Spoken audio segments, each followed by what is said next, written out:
We need a couple more. Yes, we do. Hope they're not stuck in traffic.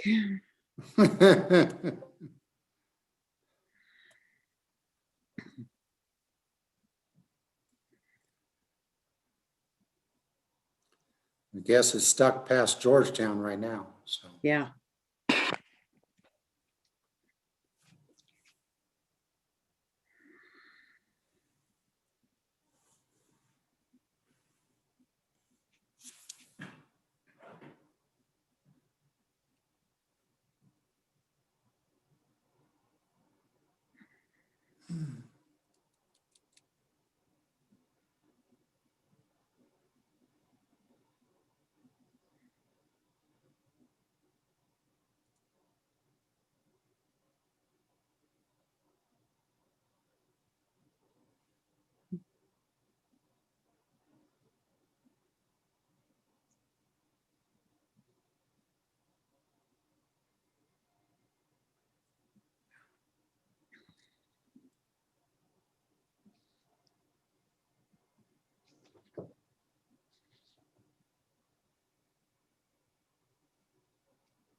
Hello, folks.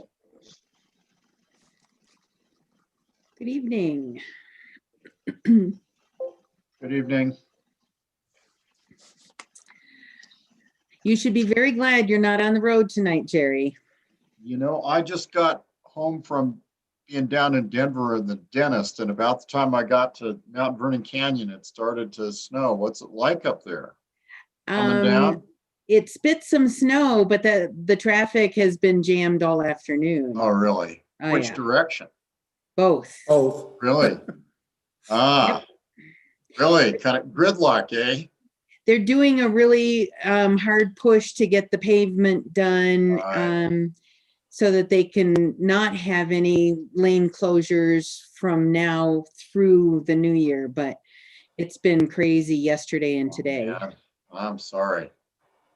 Well, it's a good time to just have, look at the freezer and say, this is a good opportunity for me to clean out the freezer for the next few days. Get Let's creative. concentrate on that. Let's start defrosting things and get rid of them.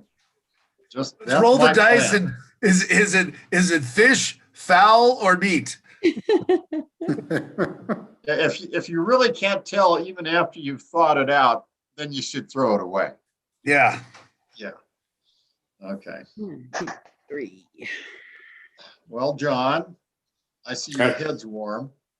You know, some of us need this extra help. Yeah. I love to torture John and Rob, about that.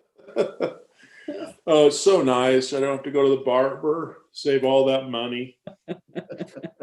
You know, my thoughts are just escaping so fast. I have to cut the hair off just to let them out. You know, it's Okay. Relieve No. the pressure. They've adjusted clearly to their circumstances. Oh, well. We have to, Jerry. We have no options. John, did you get that exec session motion? I did. Good, thank you. So you're prepped on that. Very good. I can do it. All right, thank you, John. Did we have numbers for that darn thing? Didn't seem like I had that. Numbers. Let's see, got it. Yeah, okay. Good. Yeah, this is my last official meeting for the year, I'm telling you. It's getting pretty late. I know. Realize that. And normally this would be a light meeting, but Yeah. we just have lots to do. Dog says, what? What's that Hi, about? Nellie. There she is. It's okay. You have to be good. Yeah, there she is. Is She's there my a constant way, companion. Go ahead, Mary. so, because we have a lot of attendees who are all by phone, is there a way that we can, and I know Jennifer's trying to get their ID information, but can we identify our audience members so that we have an idea of who they are, especially if they're coming in by phone number or a quirky name other than our real names, so that we have an idea of who they are, and not just for tonight's meeting, but for future meetings too. I think that would be helpful. yeah. One of them is the owner. Is that the owner of Georgetown? I mean, is that George? George. It says owner. Yep. You One know, of them. because in the past, you could kind of glance back over your shoulder and see and recognize, or they would identify themselves during the audience portion. And now we're kind of in this void with Zoom or live or however we're having our meetings. So it would be helpful to me personally and others, I'm sure, if we could identify who our audience members are as it pertains to our meetings. So my 2 cents. Thank you. You're welcome.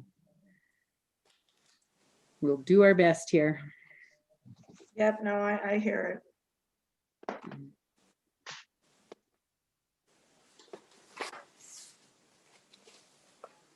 I promise I won't call anybody, I just curious. Are we gonna start, or can I go get a pen real quick? Well, Okay, quick, start. Start.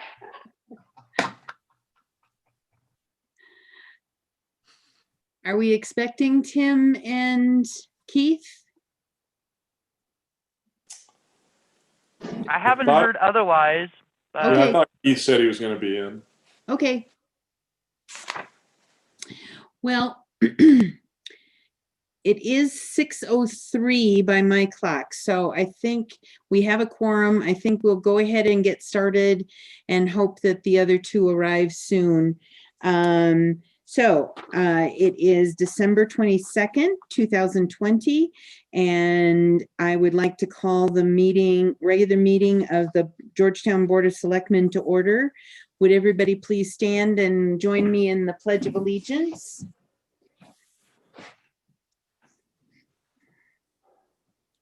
I pledge allegiance to the flag of the United States of America and to the republic for which it stands, one nation, under God, indivisible, with liberty and justice for all.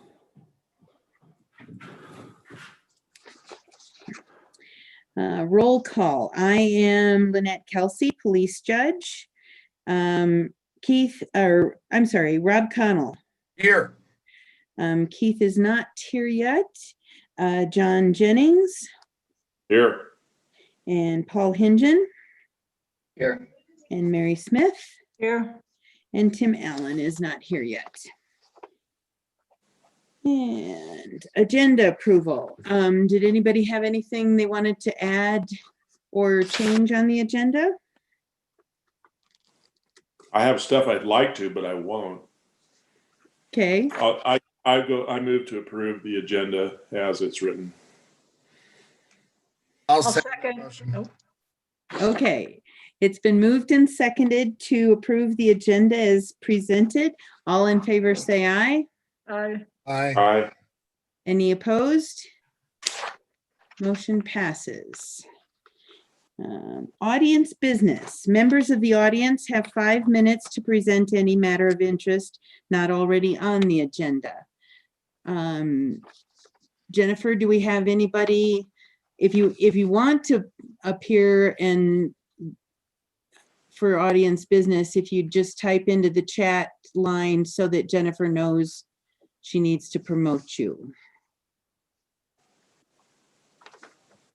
Yes, I haven't had anybody say prior that they wanted to speak during this time. Okay, very good. Seeing none, we will move on. The payables that we have to approve tonight are from December 4th through December 17th, 2020. Are there any questions or comments on the payables? I have a quick question on the first page under general fund, the building permits, the refund for the DRC fee under to Insight. What is that? Well, or what was that, since it's a refund? They filled out DRC and went through the process, but then it was determined that they did not need to go to DRC, so their DRC permit was refunded. So It wasn't something that was required to go to DRC. what property was that attached to, or what? If I'm remembering correctly, and Jen might be able to add some insight also, but I think it was for cell towers. Okay, Yeah, Was that it was up on, inside- that was the one that was up on Saxon Mountain Road. And so we were told that since it wasn't in town limits, they didn't need to get their approval, Oh, but they were Okay. glad they asked for it. thank you. Mhm. okay. Any other questions or comments on the payables? I have a question under the police department. Mhm. We spent $7,200 for body shop.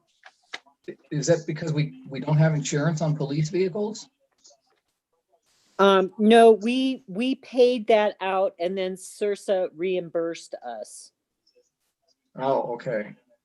So it comes out, and since it's the end of the year, we won't be able to do a supplemental because it has to be noticed in the paper to move the funds. The funds just got put in other income, but it did cover the entire body shop bill.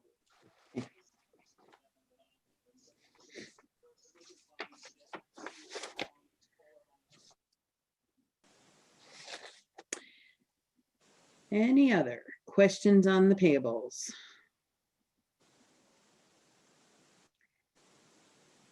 I would entertain a motion to approve the payables as presented. Go, Rob. Make that motion. Okay. I'll second. It's been moved and seconded to approve the payables from December 4th, 2020 to December 17th, 2020 as presented.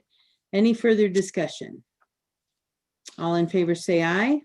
Aye. Right. Any opposed? Motion passes. Okay, we have two sets of minutes tonight. We have the minutes from the meeting of the 24th of November. Let's do that one first. Any amendments or corrections? There was, Holmes made a first and a second on the first page. Not that it makes a lot of difference, but Thank you for catching that. Ah, I'll fix that. I'll listen to the tape and fix that. Thank you. no worries.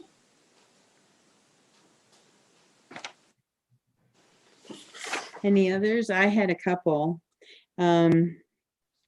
So in the amendments to the November 10th meeting, amendment number 1, the person who appeared for audience business was from an organization, and we wanted that also added. I don't remember the name of her organization. And then under I found amendment out it was number Harley's Dream. Okay. Yeah. Okay. And then amendment number 3, yes, number 3, instead of changing the word designate to designated, it should have been to be designated. And on page 3, under ordinance 5, change Selectman Keith to Selectman Holmes for the second. And then under ordinance number 6, in the descriptive paragraph, in the last line of that paragraph, make Georgetown one word.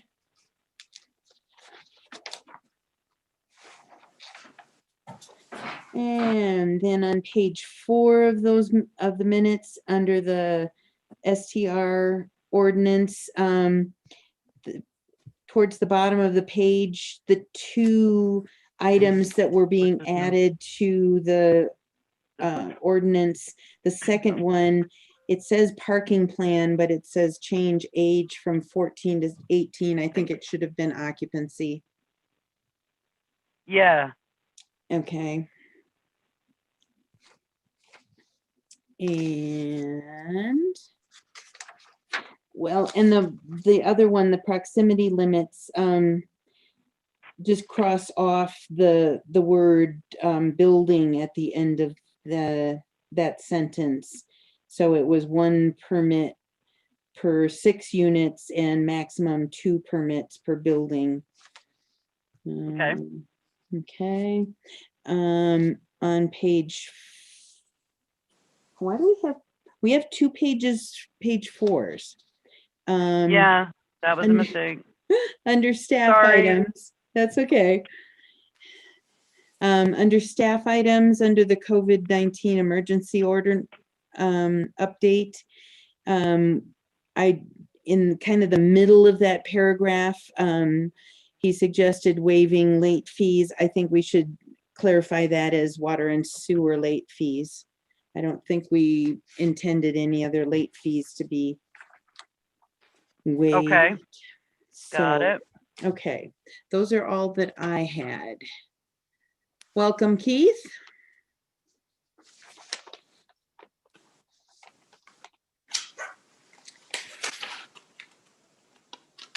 Anything else to correct or revise?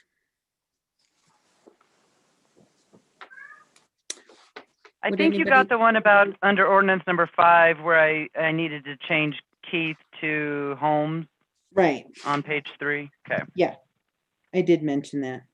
Okay. That's okay.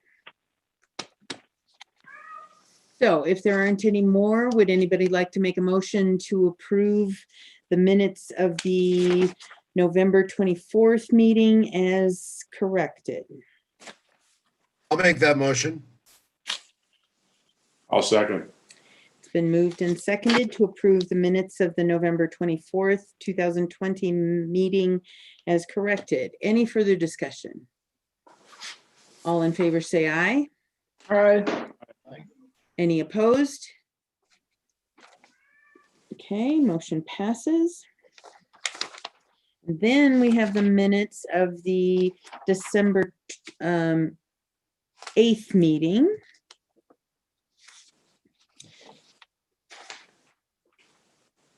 I just had one correction, and that is on page 2, the first paragraph.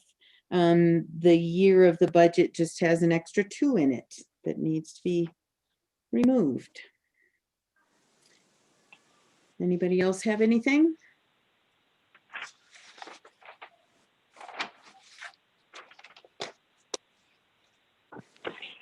If not, would anybody like to make a motion to approve the minutes of the December 8th meeting as corrected? I'll make that motion. I'll second. Been moved and seconded to approve the minutes of the December 8th, 2020 meeting as corrected. Any further discussion? All in favor, say aye. Aye. Aye. Any opposed? Motion Hey, passes. Hey, Tim. Lynette, this is Tim. Can you hear me? Yes, I can. Thank you. Welcome. Oh, good, good. Thank you. Got a full house. Very good. Okay, on to new and unfinished business. First thing on our agenda tonight is ordinance number 7, series 2020. And this is public hearing and second reading for this ordinance.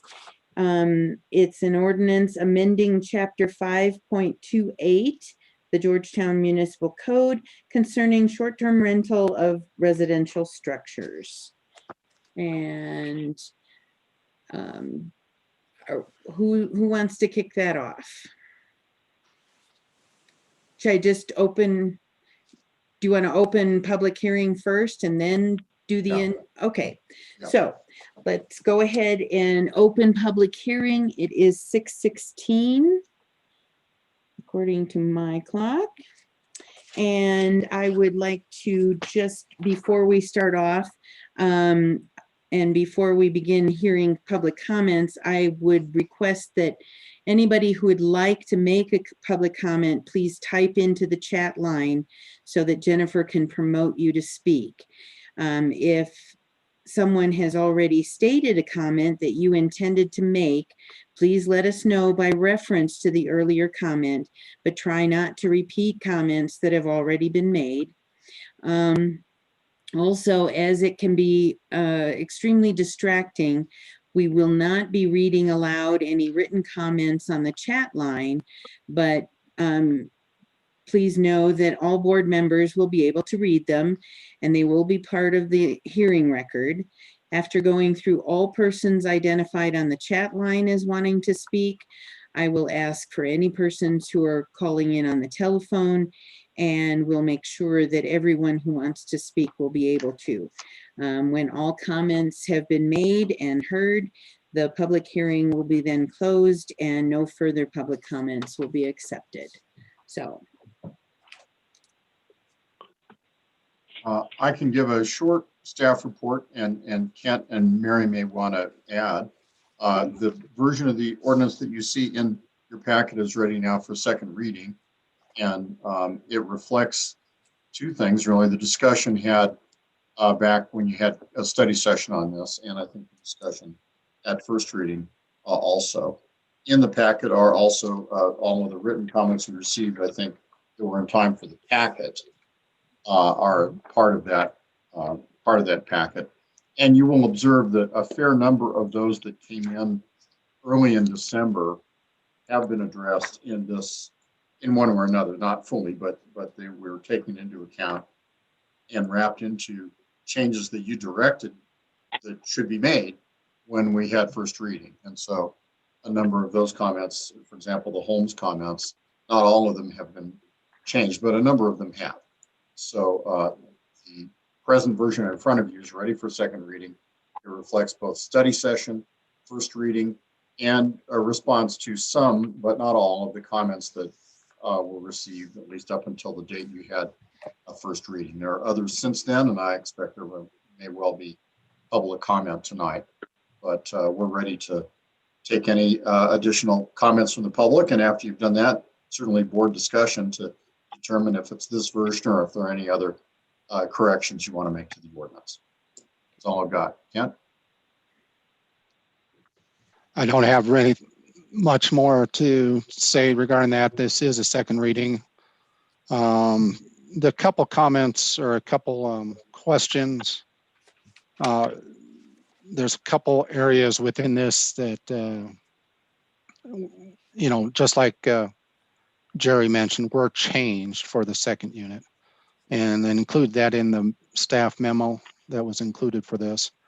One, we did put proximity limits, and you notice there the number that's used at, and then also the parking plan, changing the age from 14 to 18 years old as far as what counts as people staying over, and what's an adult and what's a child within the number of people, and what does that qualify within that. So both of those are included within that. There's a couple other minor changes within it, but not much.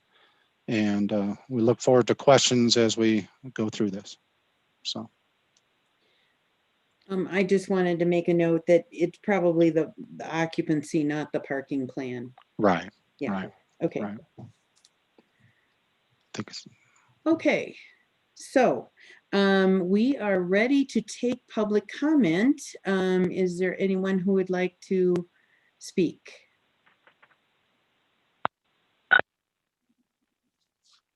I don't show anybody in the chat that wants to speak, so Okay. if anybody does, just go ahead and type in the chat.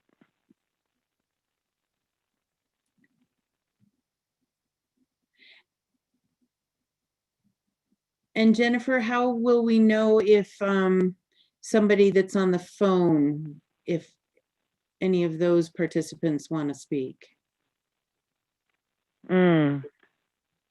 Well, that's a good question, I guess.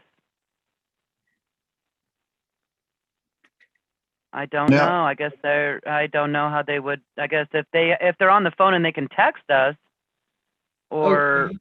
Well- something, I'm not sure. Should we just promote them and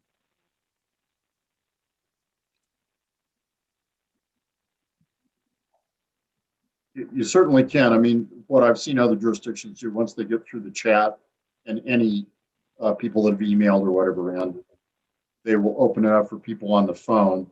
In some jurisdictions, the people on the phone have the ability to unmute themselves, but if what we have done is muted everyone, then I've seen jurisdictions say, all right, I'm going to ask the clerk to unmute everyone. And if you're on the phone and you want to speak, please identify yourself. And sometimes it means you get a couple of people at the same time, but you work it out and you hear from them. That's, Okay. I think, what we should do.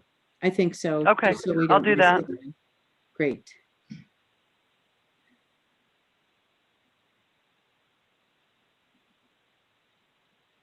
So if everyone has been unmuted, then Lynette, it's up to you to kind of Right. wrangle the horses. Okay.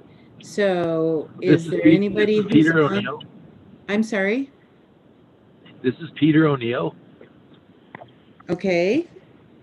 Where are you calling I own from? I'm calling from actually from my car right now. I'm in the traffic heading back to Georgetown. Never mind. I can see your number when you talk. I can see it. Thank you. Okay. Well, first of all, I'd like to say I think the town's done a great job by adding the affordable housing by the lakefront. I think that was genius, and I applaud everybody's efforts to make that happen. The purpose for this meeting tonight, what is the main purpose for this meeting, for having these restrictions put on? Is it to enable more full-time housing, more affordable housing? Why are the restrictions being imposed on the Airbnbs?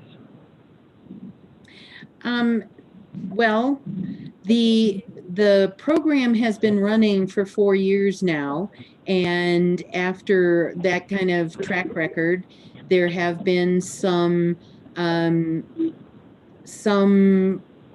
short-term rentals that had some problems, and specifically some of them regarding parking, not conforming with the required off-street parking, the occupant, the number of occupants being over what was really allowed. There've been some noise issues.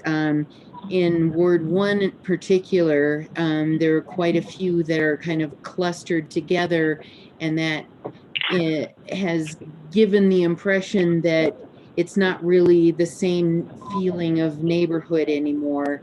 And so the revisions that we're talking about now for the short-term rentals and the licensing program are to try and alleviate some of the problems that have been experienced, and not to it's not really aimed at trying to create more affordable housing. There've all, since the licensing program went into effect, there've been maximum numbers of short-term rentals in each ward that were allowed. So if you have 700, 800 homes in the town, there's a maximum of 7% in each ward that could be short-term rentals. And then if you reach that maximum number, then the rest of them that would like to use their homes for short-term rentals end up having to be on a waiting list until a license is available. Does that answer your question? It does. Thank you very much. And I was wondering, what can we do to increase the percentage higher than 7%? And at back end of that question is, what is the rest of the development that is going to be taking place on the lakefront? Is it going to be apartments? Is it going to be townhomes? Is it going to be a hotel? What's going to be the rest of the development there? Okay, so the two-part question. So the ordinance that we have in front of us tonight leaves the percentage of short-term rentals allowed in Ward 2 and Ward 3 at 7%. It reduces the percentage of short-term rentals allowed in Ward 1 to 5%, just because it was thought, and after lots and lots of discussion, it's been discussed a lot over the 4 years that the program's been in effect, and particularly in this last year, that end of town is more dense. The dwellings are closer together, and it seemed more reasonable to reduce the number rather than increase the number.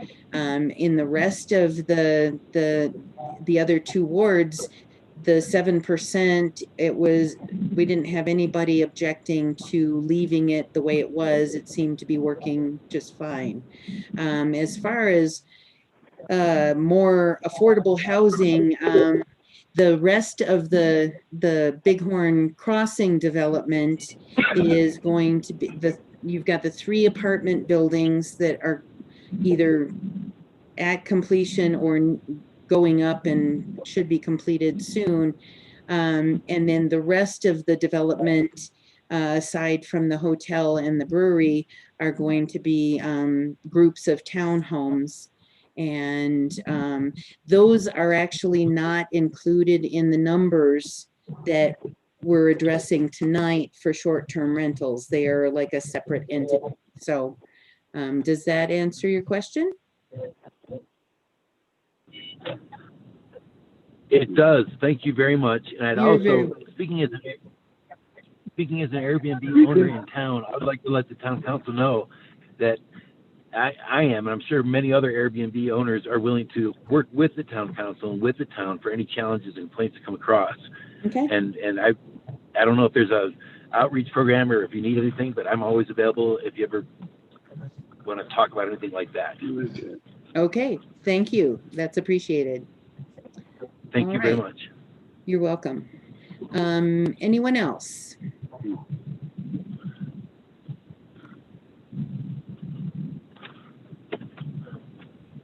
if you'd like to, go ahead and start speaking and introduce yourself and tell us where, if you're a Georgetown resident, where you live.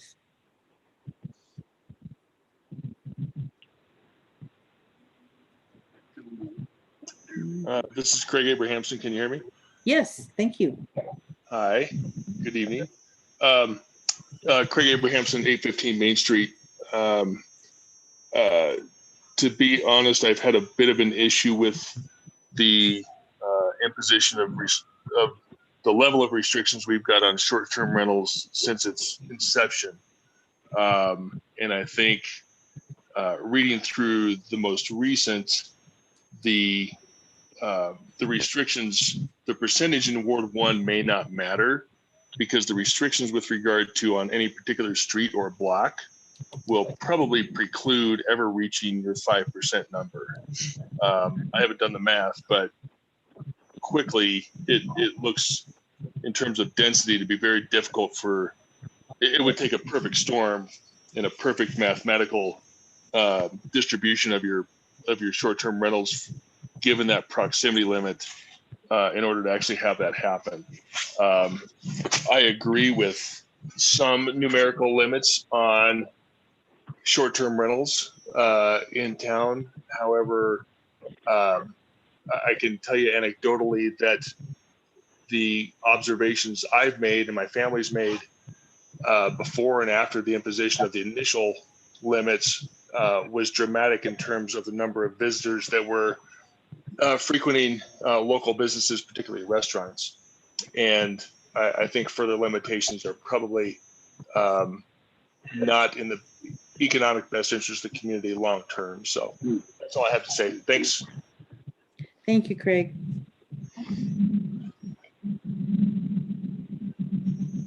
Would anybody else like to speak?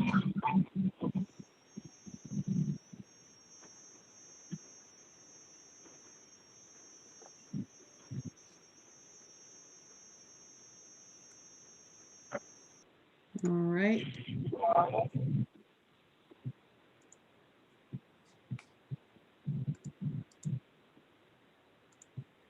Okay, I've got Tony Williams. Would like to talk. Okay. Let me just get him promoted. Okay, can you hear me now? Yes. Hey, hey guys. Just also wanted to chime in as a new short-term rental guy that's about in town 50% and out of town 50%. Trying to figure out how this new ordinance affects us in Ward 1 necessarily. Would we just renew our permits? I mean, I think that, you know, the tradition of having You just muted. Oops, sorry. Hold on. And if you could tell us where your property is, please. I don't think Jen wanted to hear me. She cut me off. Can you hear me now? Yes, thanks. Yeah, Lynette, I've got that little lavender house behind the town hall at 408 7th. Okay. Right. So just started short-term renting. I'm not sure I'll continue, but wanted to see how the new ordinance would affect my existing permit, if anyone had any comment on that. Your existing permit is in place and renewable. This applies, the ordinance that we're talking about is more applicable to new licenses, and as licenses become available, the new regulation would apply from here on. Okay. Well, that's kind of the way I read it, but you know, we're looking at the calendar year for renewals, so I need to figure out, does that apply to me or whatever? And sure.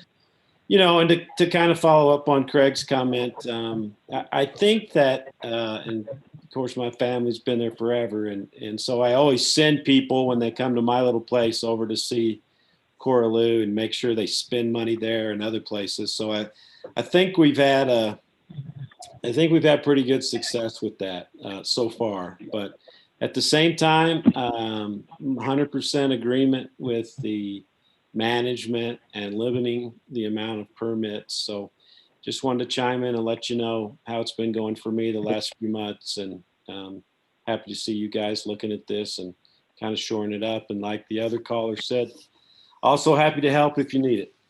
Okay, thanks very much. Any other participants that want to speak tonight?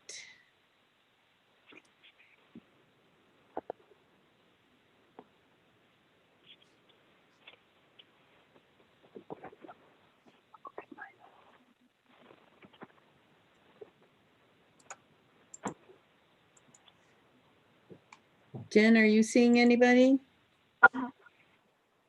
I'm sorry, both you guys were talking to me at the same time. I don't see, oh wait, somebody is raising their hand now. Okay. That's Danae Muir. I will promote her. There she is. Hello? You can Hello. go ahead, Danae. Hi, I wrote some stuff in the chat, but I'll just go ahead and say, we just wanted to let you guys know that we think that the occupancy rates are set a little bit low. We look like we kind of get stuck in between the hotels and bed and breakfast, whereas hotels often. That. Sorry, can you hear me? Sorry, Yeah. sorry. Yes, Danae. Okay, whereas hotels often will have 2 queen beds where they allow, 4 adults to stay in those 2 queen beds. That is something that it seems like that the restrictions are different from us, even though we have way more room in a house than they have, in a small hotel room. We often get larger family groups that come in, whereas a grandma might stay in the room with a couple or an adult child. And so our average, we have 3 bedrooms, and our average is 6 to 8 adults that end up staying there. And so it would be really nice for us, obviously, if that rate was a little bit larger, the occupancy rate was allowed a little bit more for that. So that was what I just wanted to make sure and say. And then just a second on the struggling family groups that coupling businesses and restaurants with a couple or an adult child. And so our average, we have 3 bedrooms, and our average is 6 to 8 adults that end up staying here. And so it would be really nice for us, obviously, if that rate was a little bit larger, the occupancy rate was allowed a little bit more for that. So that was what I just wanted to make sure and say. And then just a second on the struggling groups that coupling businesses and restaurants with a couple or. It's getting a little bit tough to hear you, Danae. Sorry, I'm having feedback and I'm getting an echo back. So I've said pretty much what I've said, just that we believe that we should be promoting more tourism right now to really work on getting the economy back up and running. And so making a limit would be really hard right now. And then just a question kind of going forward also, if the occupancy rate gets changed, I have people already booked out into next year that have 8 adults. And so is that something that, am I allowed to grandfather in the bookings that I already have? Or is that something that I'm going to have to cancel those people? Okay. These are families. These are families coming in. Okay. The economy back up and running. And so making a limit would be really hard right now. And then just a question kind of going forward also, if the occupancy rate gets changed, I have people already booked out into next year that have. Lynette, that's an Is echo. that just the feedback? Yeah, that's just an echo. Okay. Grandfather in the bookings that I already have, or is that something that I'm going to have to cancel those people? How do we get rid of that echo? Okay.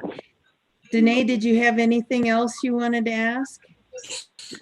That was all. Okay, very good. Thank you.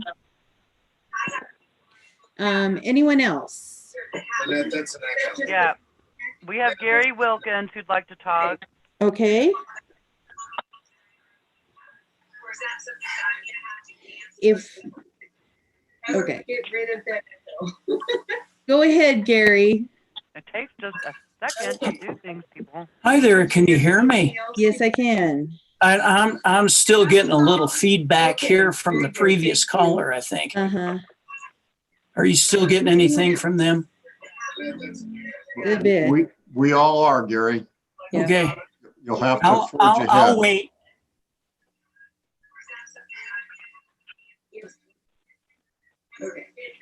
Let me know when I'm okay. Okay. All Okay. right, Gary. For the record, could you state where your Still getting a property is? back here from the previous caller, I think. You've got some echo too. What's going on? And I'm We getting, all are, Gary. You're going and to I'm have to getting turn feedback off. from you guys. You're on a delay. Yeah, you're Or going to have I'm to on turn a- off your YouTube, Gary. Oh, YouTube. Okay, thank you. I think that's what it is. Okay, thanks. Is that better? Hang on a We second. might have it from somebody else, but Okay, I turned off my YouTube. I think that's better. Thank Okay. you. Thank you. It's been tough getting in tonight. It's never mind. It's my ignorance of technology. But no, all I wanted to say, and it's not necessarily related to the conversation tonight, but I did want to say something about I'm still a little concerned about the short-term rentals, especially in the fact that Airbnb itself has gone public and they're a $2 billion company.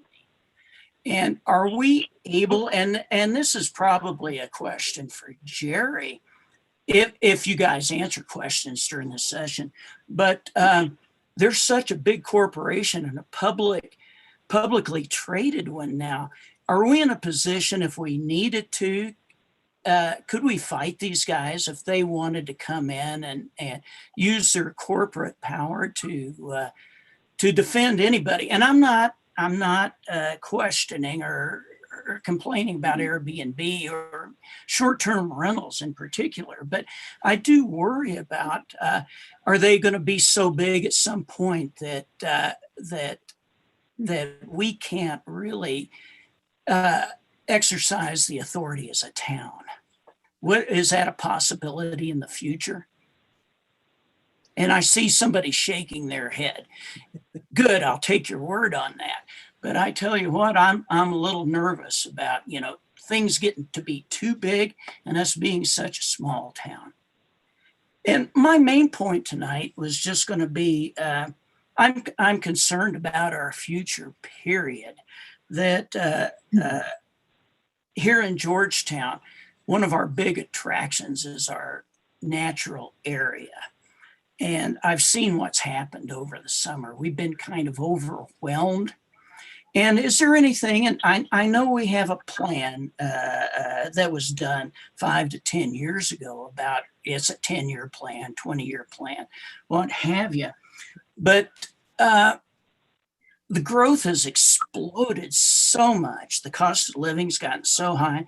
The population of Denver's exploded. And over the summer in particular, we're overwhelmed. And I want to protect our natural areas, and I'm talking about Guanella Pass in particular, and things like that. Is there any sort of planning that we can do for if we have the same kind of growth in the next 10 years that we've had in the last, say, 5 years, and especially this last year with COVID? And I know that's that's the wild card in all of this, but I just want people to consider our future with the population and our natural areas, which a lot of us really love. It's not about business. It's not about making a lot of money. It's about enjoying what we have here, the nature of the place, our natural areas. And, we've had a lot of history, and we're known as a historical town, and we've done such a great job, and I'm so proud of it. But what about nature? What about as some of us are here for the natural areas and to be over, and I'm up on the pass all the time, and I've seen the degradation of the natural environment up there. And I would just like you guys or somebody to consider the future. What if we get another 10 years like we've had in the last 10 years? Do we have the infrastructure to hold on or to deal with it? I know the tax base, we have a small tax base in this county. And, you know, how do we pursue this? That's all I want to know, really. And I'd like to, and if maybe you guys have a committee or a commission or something that is exploring this, but I'm concerned. Okay. I'm very concerned about this, and just you know, I don't know that it relates to this meeting tonight. I know you've got a water issue tonight, and I tried to read that. I'm not a lawyer, and I can't read the fine print like that. Okay. But again, you understand what I'm trying to say, and that's all. That's the only comment. Okay. Okay. Yeah, this was, you know, your comments are a concern of all of us, I'm sure, but I think it's a discussion for another time. So I'm gonna go. I didn't really. I'm sorry.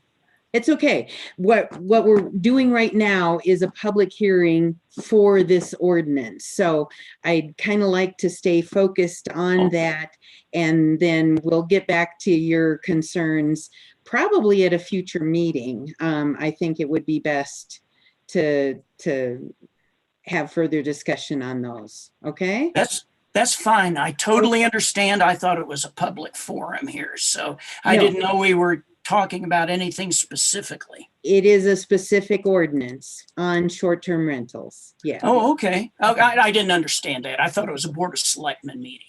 So I'm sorry, but I got my 2 cents in, and we'll talk later. Thank you. Thanks very much.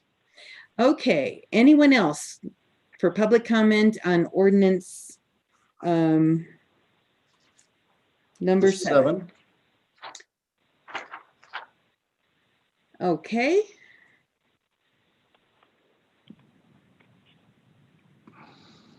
I don't see anybody else that's raising their hand or has put in the chat that they'd like to speak. Okay. All right. So hearing none and seeing none, I will close the public hearing. It is 6:46 p.m. and we will commence discussing as a board.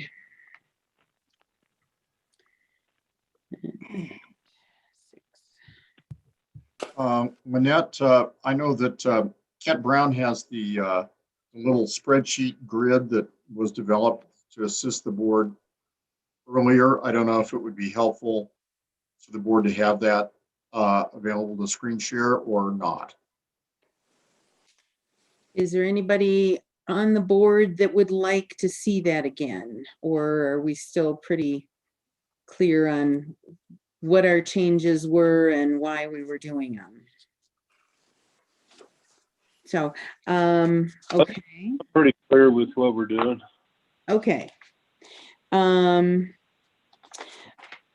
I did want to point out just something that I think is not quite right yet in the ordinance, and that is the difference between new applications and renewal applications, and how public notice notification of adjacent property owners happens. It is different for the new versus the renewal. And I think it's still a little bit unclear because it almost leads us to believe that the notification of adjacent property owners is the same. Draw my attention to what section? Where are we talking about? So it's page 7 of the ordinance. It is section 5.28.040 D and F.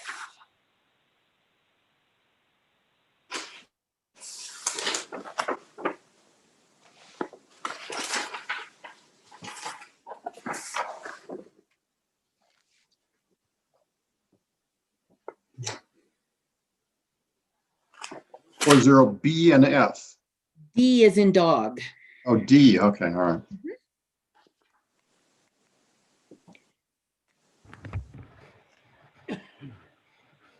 Well, as I recall, asked for the language about renewing to come out. So that got struck through. Or, well, Maybe just tell me what you want to change. okay, so there's just a difference between the two notifications. And Yes, in, yes, there is. in new, it refers you back to paragraph D, but then in it it almost implies under F that renewing does the same kind of notification, but it's on renewals, it's just posting at the property. Okay, so what would you like to change in F, I guess? I assume what you want to say in F is that upon issuance or renewal, town administrator shall post and notify adjacent property owners of the permit with adjacent property owners within 300 feet of the permit, period. Well, but I'm happy to write whatever you like. I just don't know what you want to say. okay. So with a new application, the adjacent property owners within 300 feet actually receive notification. And they get the opportunity to comment. Correct. For renewals, they get told, look, actually they get told something of the same thing. They can appeal a renewal. At least that's what F says now. I think F should be upon renewing a short-term rental unit. Ah, You know, because the issuing is D, yes. and then F is the renewal. I agree. And all it's referring back into D is that it shall be posted, and it says in the same manner. No, we don't mail on the renewals. On the news we do. The It's just the posting of the posting. property is the notification for a renewal. Right. So we For should renewal. strike and notify adjacent property owners of the permit. It should say, it should just shall post Yeah. on the second and third line. We can certainly do that, but D requires that it be posted and mailed. And are you saying for a new application? I get that. And are you saying that on renewal, your desire is to merely post it, not mail it? That's what we Yeah. changed to, yes. Okay.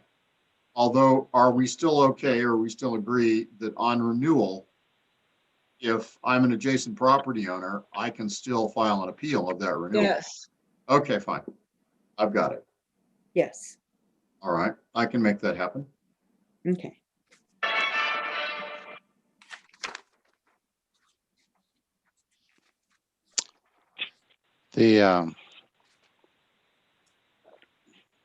There, never mind. Never mind. Okay. And then on page, oh, what is this? So under section 5.28.080,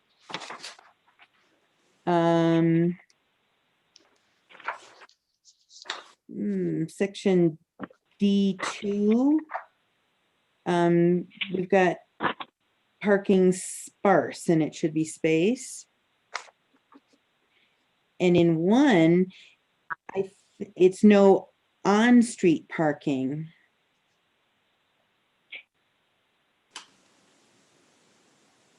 Shouldn't it read, the owner shall ensure that all guest parking required under the permit is located on the subject property. No On-street. on-street guest parking is permitted. I agree. Okay. And I hate to be a stickler, but under eligibility on in B, A is permit required, B is eligibility. Permit must demonstrate ownership, not ownership.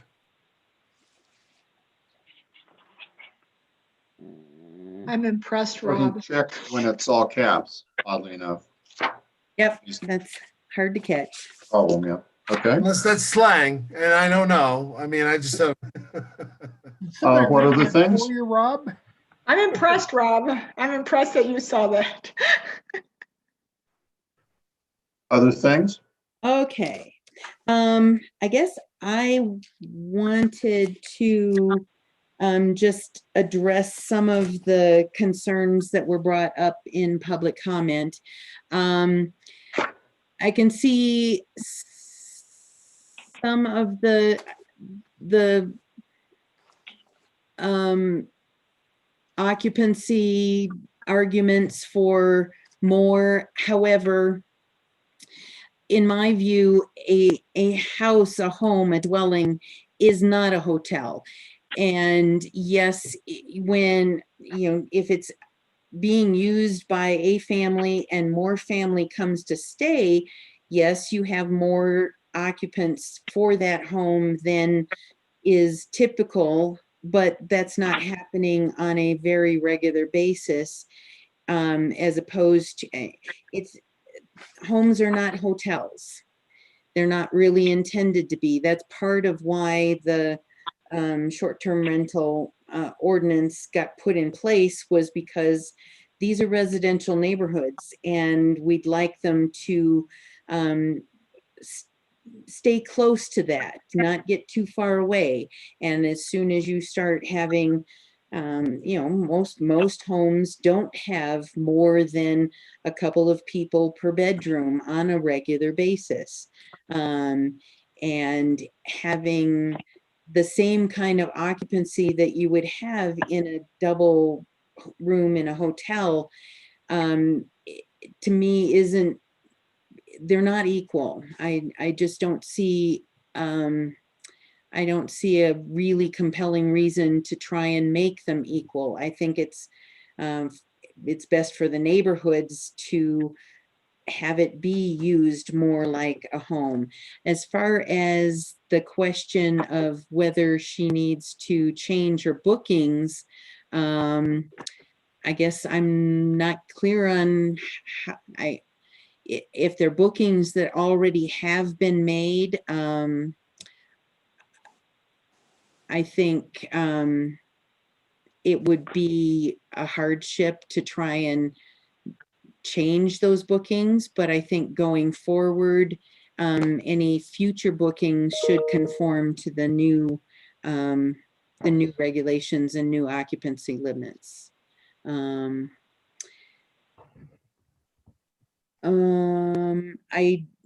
There were a couple of comments about, being in favor of leaving the percentage of short-term rentals for the percentage for Ward 1. And I think because of the narrowness of the streets and the density of the buildings in that ward, I think lowering it and allowing that to come down to the 5% through attrition, as licenses are given up, if property sells, or if they decide they don't want to do it anymore, then I think that's the way to go. I'm in agreement with reducing it in Ward 1. Anyone else? Comments? I'll just chime in. Lynette,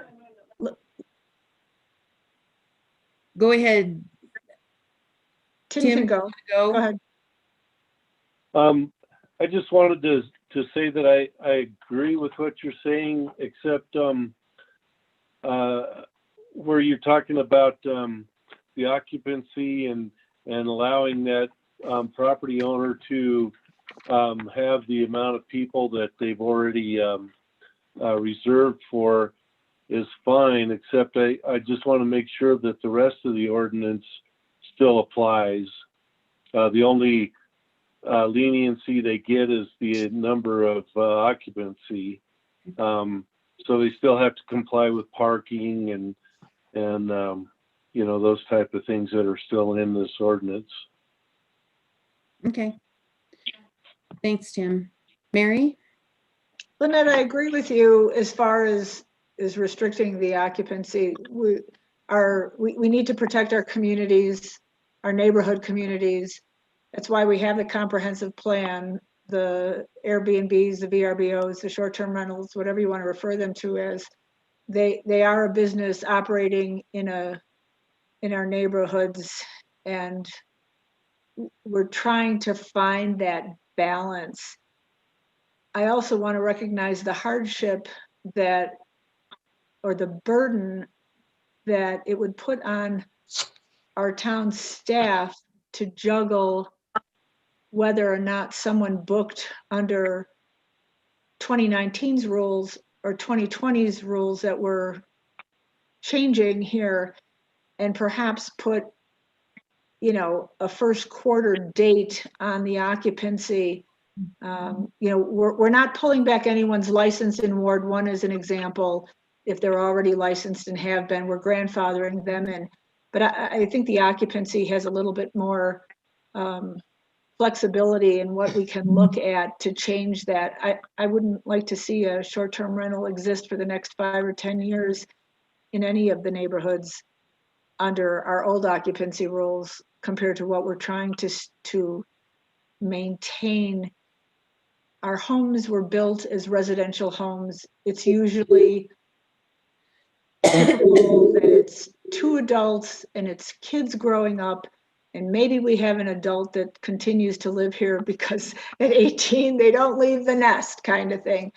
But our neighborhoods were not, and our homes were not built to have 10, 12 adults living in here. I don't care whether it's a short-term weekend or whatever. So for our town staff's sake, I recognize the fact that some people may have booked into 2021. Sorry, I was saying 2020. But I think we need an end date for them. I think for their purposes and for enforcement purposes, we need to say end of Q1, March 31st, whatever, and draw the line. And unfortunately, the short-term rental owners will have to get back to their guests and make other terms. And I agree with you as far as the hotels.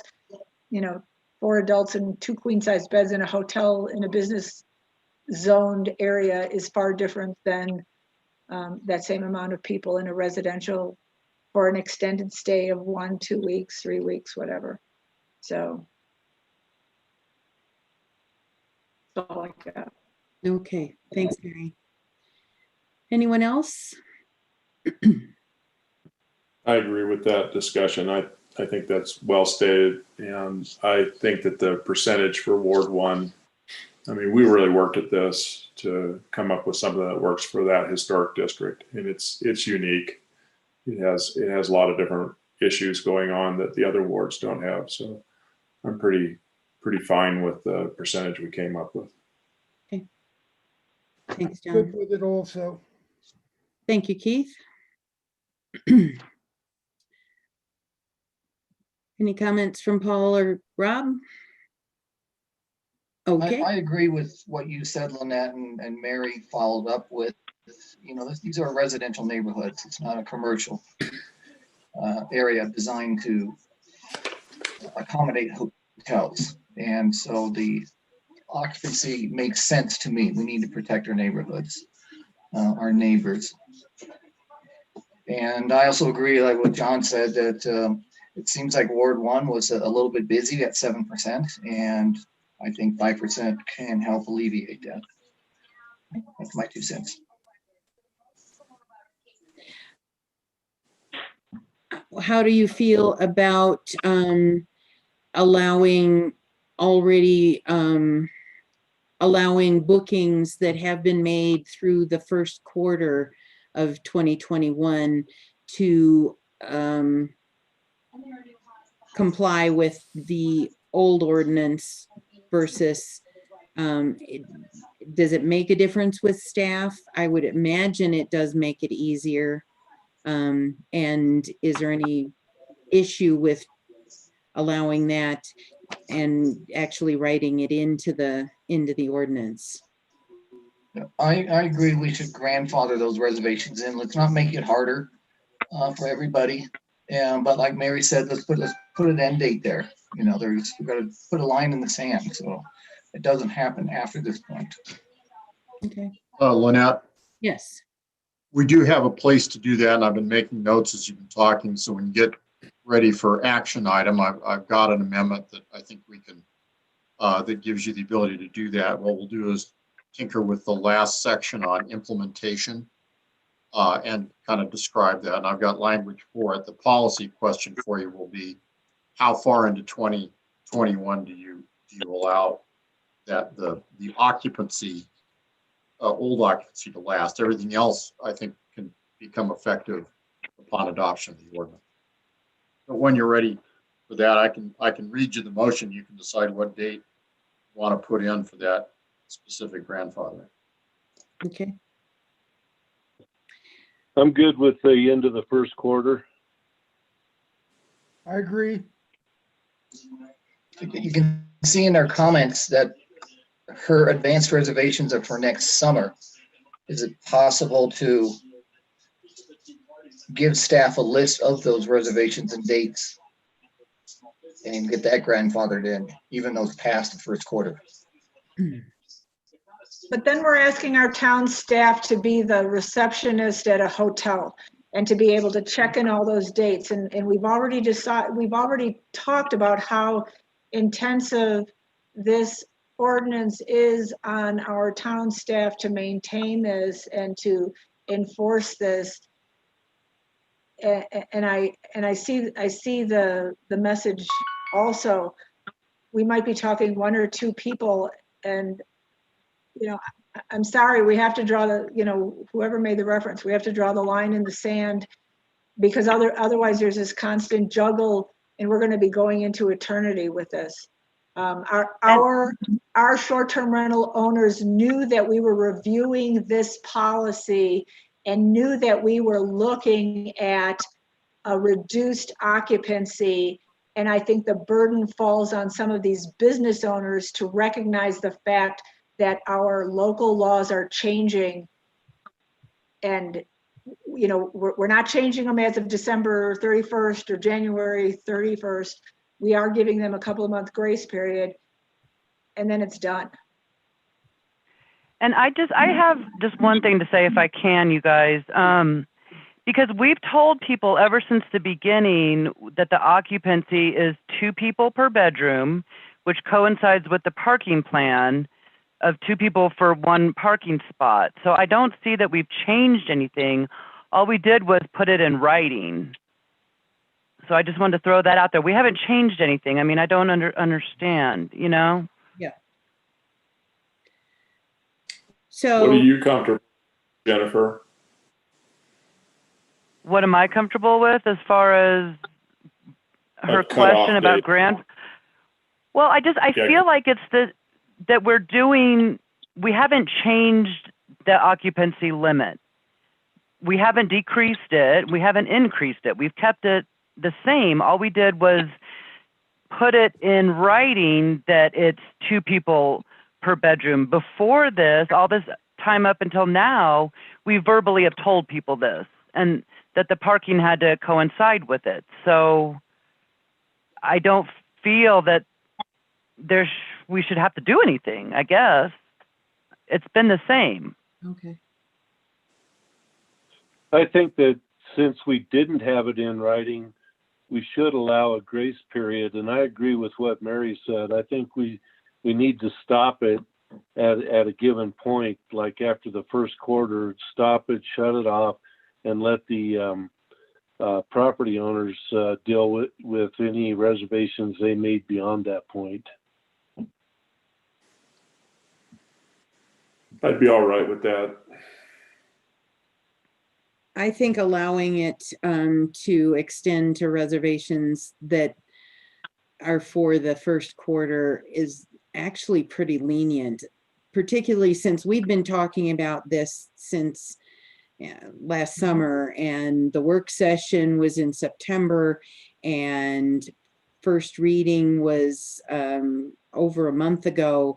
This is not new. We've been talking about this for quite some time, and I don't think it's unreasonable to stick with what we've put on paper, and I'm perfectly willing to, I think it's a good idea to, be somewhat flexible, because I could see making reservations into the first quarter. I'm not sure. Extending that all the way through the summer seems, that's asking a lot. So.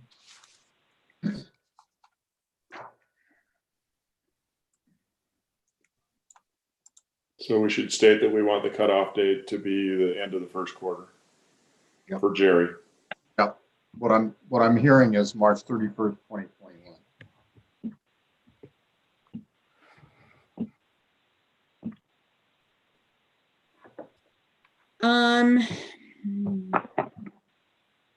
Yeah, I mean, this is 2 adults per bedroom. So if you have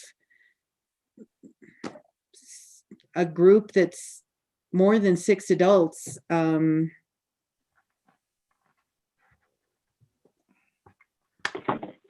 it's more than what was originally communicated verbally, and we've tried to be as lenient as we can, but I don't want to just I don't want to be so flexible that the occupant limits are meaningless for half the year.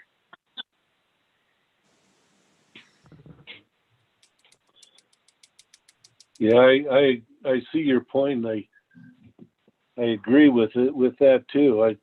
I don't mind being lenient, but I can also see that you brought up the point that we've been working on this for several months, and it's even in September, it was known publicly that we were working on this ordinance, and that,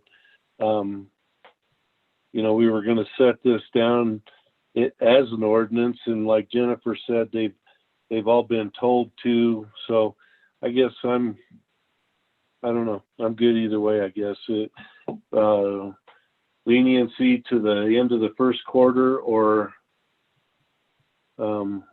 January 1, whatever.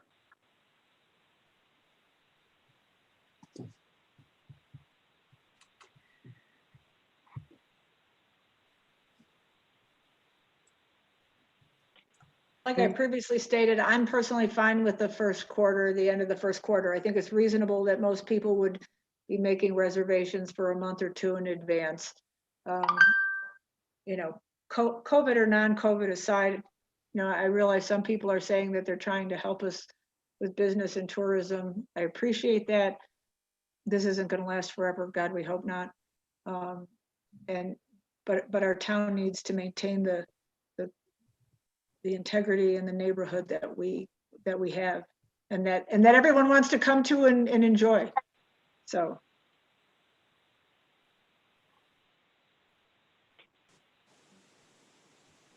So, if I'm hearing the comments from the board correctly, it sounds like if we were to allow leniency, it would only be to the end of the first quarter. Is everybody in favor of allowing the leniency? Yes. Yes. Okay. Only the first quarter. Okay. So, to the end of March. All right. Any other comments that the board members want to make? Not for me. I'm good. All right, thank you. Kent, did you have a comment? just as far as implementation, a couple minor issues. One is the renewal fee is changing. Is that going to be charged for the renewal for 21 or for 22? And then also when our renewal applications, it could be, it doesn't have to be in the ordinance as far as this goes, but as far as when they're due, you know, normally we've had it at the end of January 31st. Do we want to have that change or just have it administratively, you know, this year, since we're just getting this done here just before January 1st? Is it, you know, end of January, end of February, you know, or something like that? So. And I can answer the first question, which is that the change in the fees in section 2 of the ordinance is effective when the ordinance is effective. Ordinances are effective in Georgetown when they have been approved and posted up.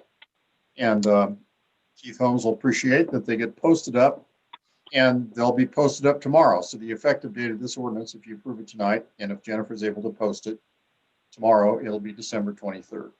And that's when, so applications received on and after that date would pay the new fee.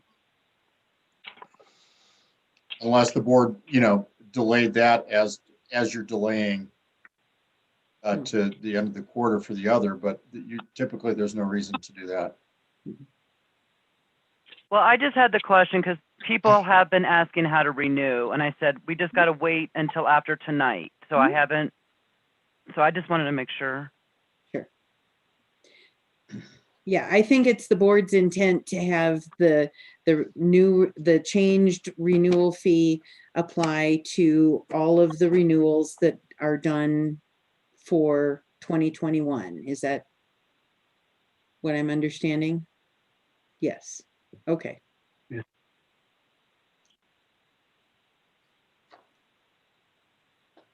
So are we ready for Jerry to read us his amendment and the suggested motion? I'm sorry, do you guys want the renewals by January 31st? I just want to make it clear so I don't have any question.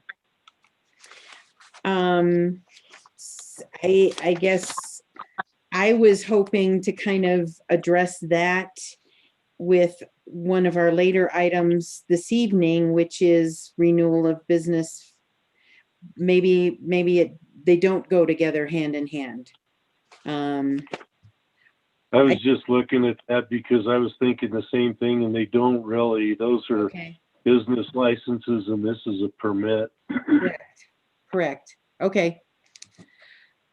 I think on these, I think by the end of January, just as we have been doing. Okay. I agree. Yeah, the permits expired December 31, and then we've been processing new ones in renewals in January, and I think you can keep doing that. Okay.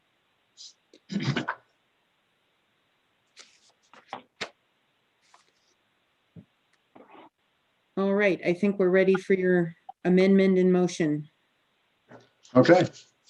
A proper motion to be to adopt ordinance number 7, series 2020, an ordinance amending chapter 5.28 of the Georgetown Municipal Code concerning short-term rental of residential structures on second reading with the following amendments. Amendment number 1, correct all typographical and spelling errors in the present draft. Amendment number 2, revise section 5.28.040, subsection F, to read, adjacent property notification. Upon renewing a short-term rental permit, the town administrator shall post the permit on the property and at the town hall. The notice shall include the permit information and the time during which an appeal may be filed. Amendment number 3, correct, kind of a typo, correct section 5.28.080 D1 parking plan, last sentence to read, no on-street guest parking is permitted. Amendment number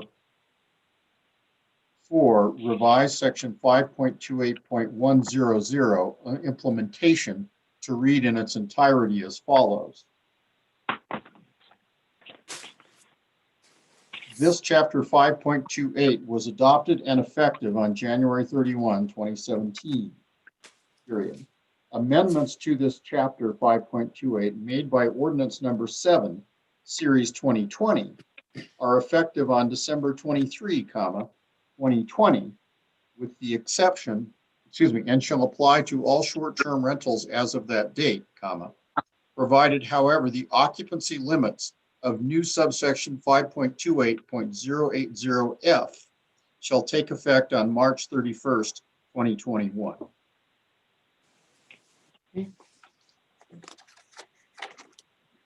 I'd make that motion. I'll second. Second. Been moved and seconded to approve that motion. All in favor, say aye.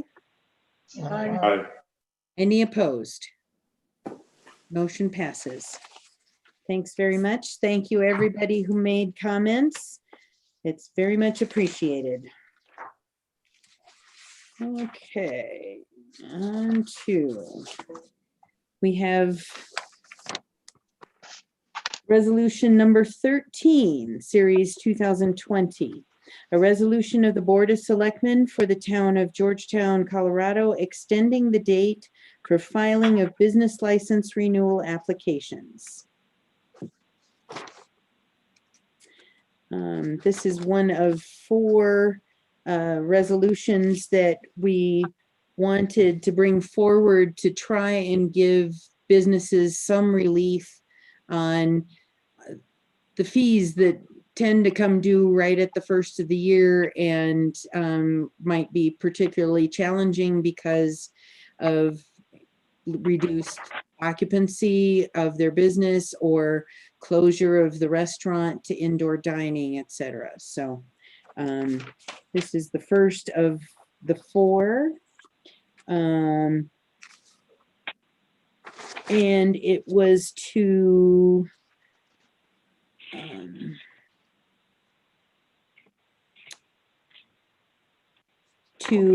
allow the renewal fee to be paid no later than March 31st, 2021. Any comments, objections?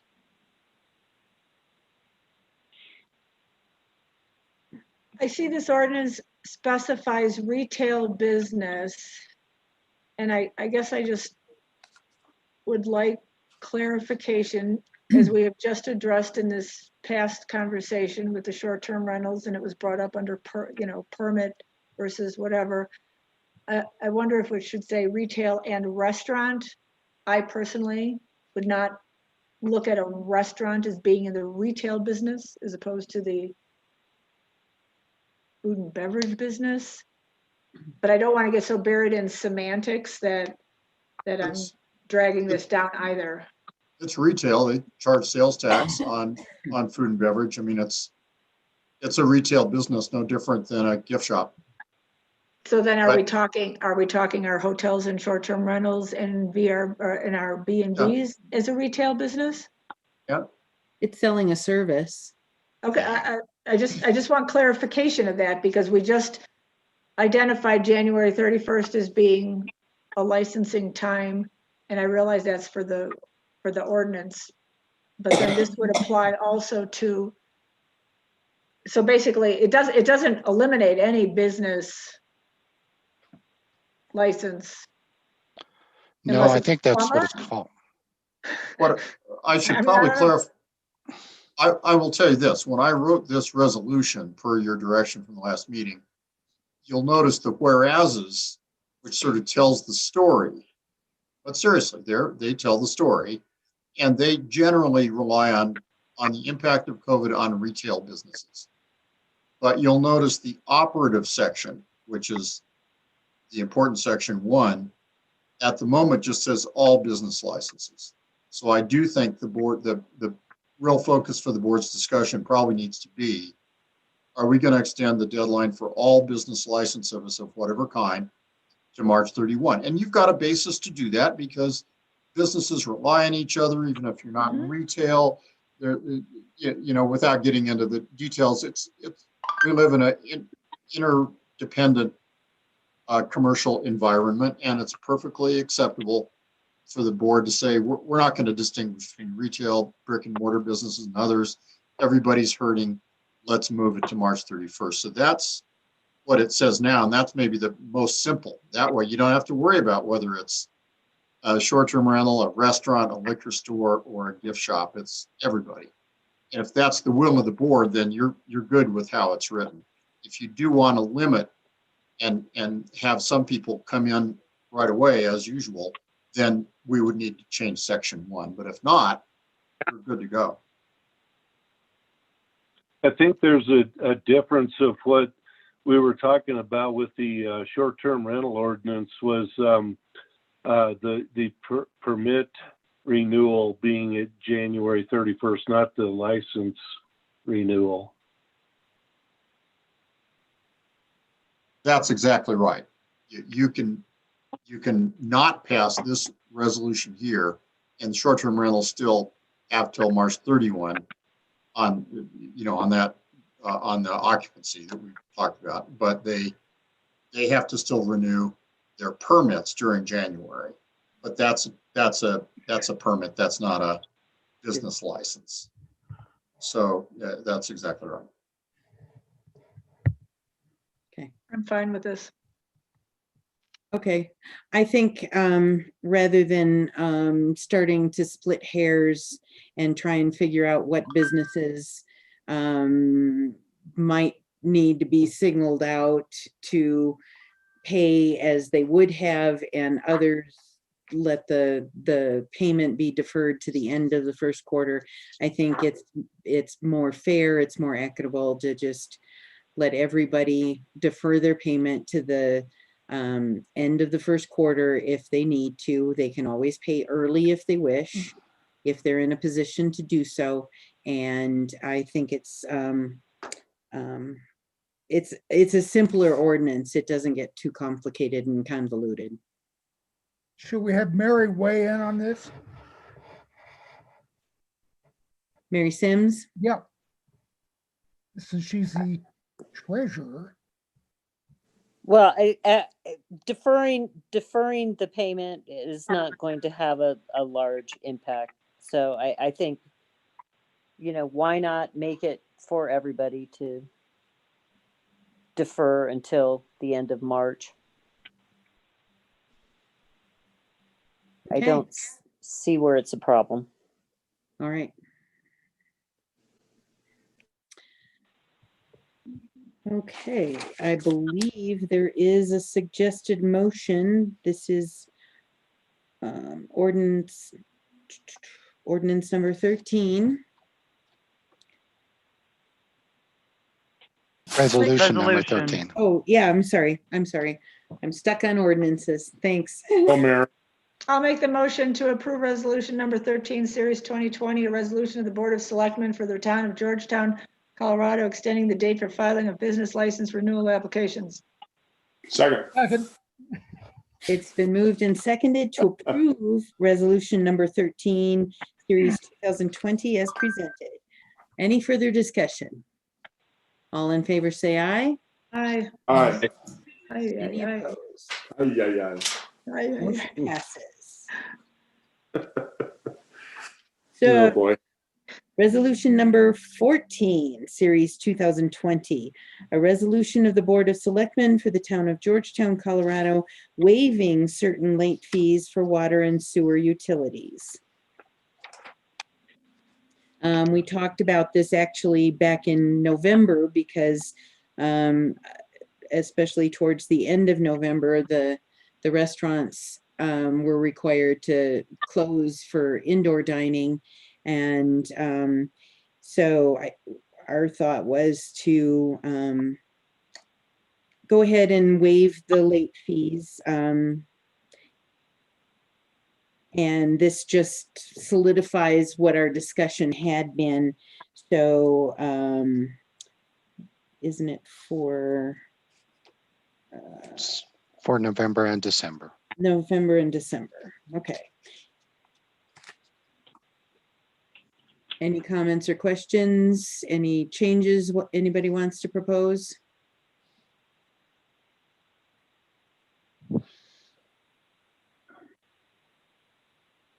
Okay. There's a suggested motion in your packet. Would anybody like to make that motion? I'll make it. I move to approve resolution number 14, series 2020, a resolution of the Board of Selectmen for the town of Georgetown, Colorado, waiving certain late fees for water and sewer utilities. I'll second it. Yeah. Okay. It's been moved and seconded to approve resolution number 14, series 2020 as presented. Any further discussion? All in favor say aye. Aye. Aye. Any opposed? Seeing no opposition, that motion passes. And moving right along, we have resolution number 15, series 2020, a resolution of the Board of Selectmen for the town of Georgetown, Colorado, waiving 1 month of water and sewer utility charges for certain businesses within the town. This was considering the fact that the restaurants and bars were closed for indoor dining, that this might help alleviate some of the financial challenges due to that, and their water and sewer use would have been less without people inside the restaurant.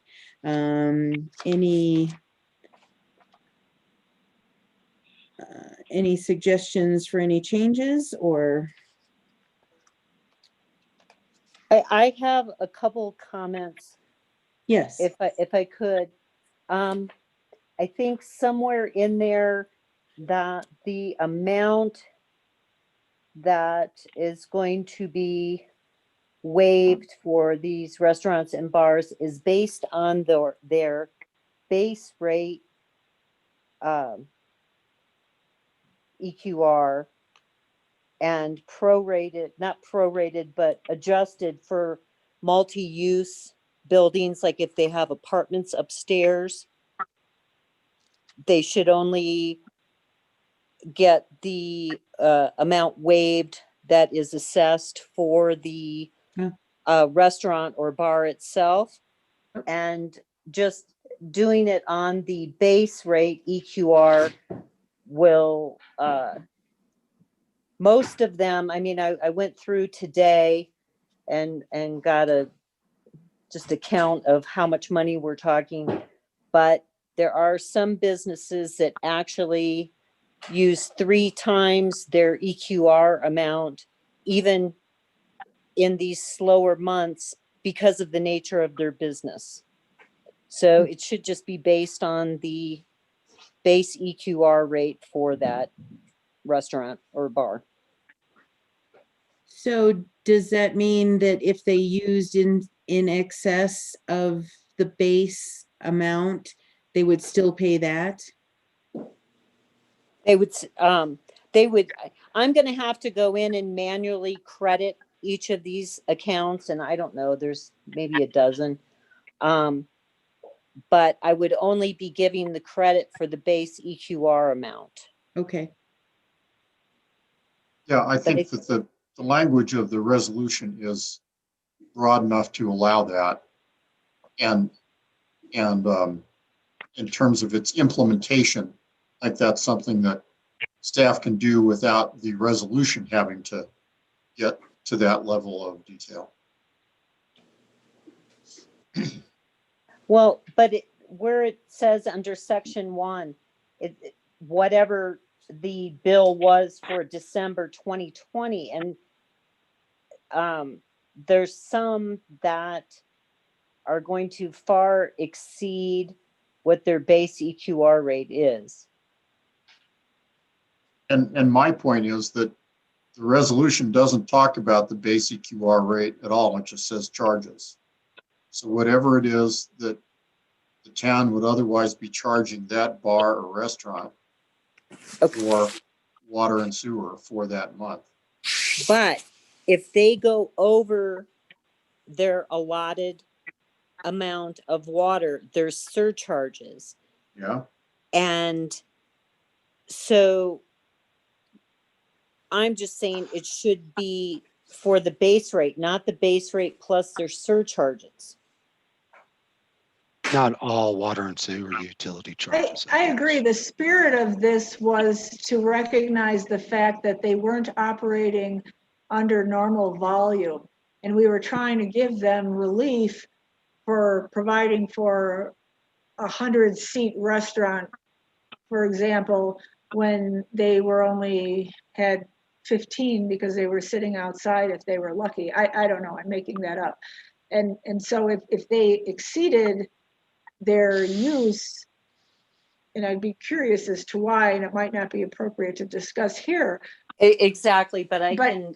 I agree. I don't think that should, we're not waiving that exceeded use. We were trying to give them Right. benefit for the loss that they were incurring beyond their control, not to have free showers for everybody.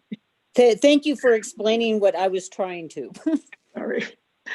So I agree with you, Mary. Mary to Mary, I agree with you. I think it should be based on their, from what I understand of the base EQRs. I agree with Mary and Mary both. Mary squared? Mary I'm squared. Perhaps I'm there's a also leak somewhere. squared. What, Tim? I said I'm also agreeing with Mary squared. Okay. So Mary Sims, does that tell me that you want section 1 to say the Board of Selectmen hereby waives the base EQR water and sewer utility charges for all bars and restaurants, etc.? Yes, Okay. perfect. Okay. The other, I don't know, issue that come to the forefront is that we have 2 places that Mary and I discussed today that are not open yet. One we just had a month ago that acquired their liquor license, but they haven't opened as yet. And there's another business that hasn't opened yet as in a restaurant that's in a former restaurant place. Do they qualify? And that can be just a staff question, or it can be some direction from the board regarding that. Well, as written, they have to have been a bar and restaurant open to the public at retail within the town for the month of December. Okay. And that's the clarification that I needed to, and I wanted to say it in public before someone comes afterward and says, but wait, we're included as well. So. But I have a question about that, and I think I know one, and I'm guessing on the second one. If they're not in business and they're not in operation yet, how can we in good conscience be charging them for a population? They still have the utilities. I understand that. And so there's some, yeah, they're turning the water on and they're flushing their toilets as their construction people are working, but they're certainly not seeing the level of customer base that we are trying to address by giving this relief by this ordinance. But from a public policy standpoint, if I remember the whole discussion, you wanted to give relief to bars and restaurants that because of COVID didn't have any customers. These restaurants, with no pejorative intended, don't have any customers, not because of COVID, but because they weren't open. There may be another restaurant that was remodeling during the month. If they weren't open during retail, if they weren't open to customers, they weren't suffering the same injury as restaurants that for whatever reason had made a choice, that they were closed. I mean, you could extend it and you could keep adding, which you can do, but at some point your public policy rationale doesn't extend to the break that's being given. Your choice to make. But right now, the public policy rationale, as I heard it 2 weeks ago, was these people want to serve customers and they can't because of COVID. Mhm. But we also don't know, or for the sake of argument, we don't know if these two places were impacted and didn't open because of issues due to COVID. I guess I would just, however my colleagues go with this, but I guess since we're talking two of them, I'd like to leave that a gray area and perhaps have a discussion with our town administrator to see how that might impact them for December. I'm just throwing that out there. I can make one comment, if I could, that they were not open because they're not ready to be open, not because of COVID whatsoever. Neither one is COVID related, really. Okay. I'm in agreement with the way the resolution's worded, that this is for all bars and restaurants open to public at retail within the town for the month of December 2020. Okay. Okay. I agree. All right. Looks like we're getting thumbs up from everybody. Would anybody like to make the recommended motion that is in your packet? Go Keith. Come on, buddy. Keith, do you have it in front of you? I don't have it in front of me. Okay, Mary. I move to approve resolution number 15, series 2020, a resolution of the Board of Selectmen for the town of Georgetown, Colorado, waiving 1 month of water and sewer utility charges for certain businesses within the town as amended. Great. Thank you for picking up the amendment. I appreciate it. Who seconded it? I did. Okay, it's been moved and seconded to approve resolution number 15, series 2020 as amended. Any further discussion?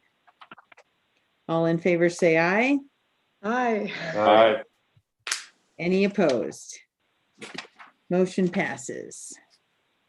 Okay, and now we move on to resolution number 16.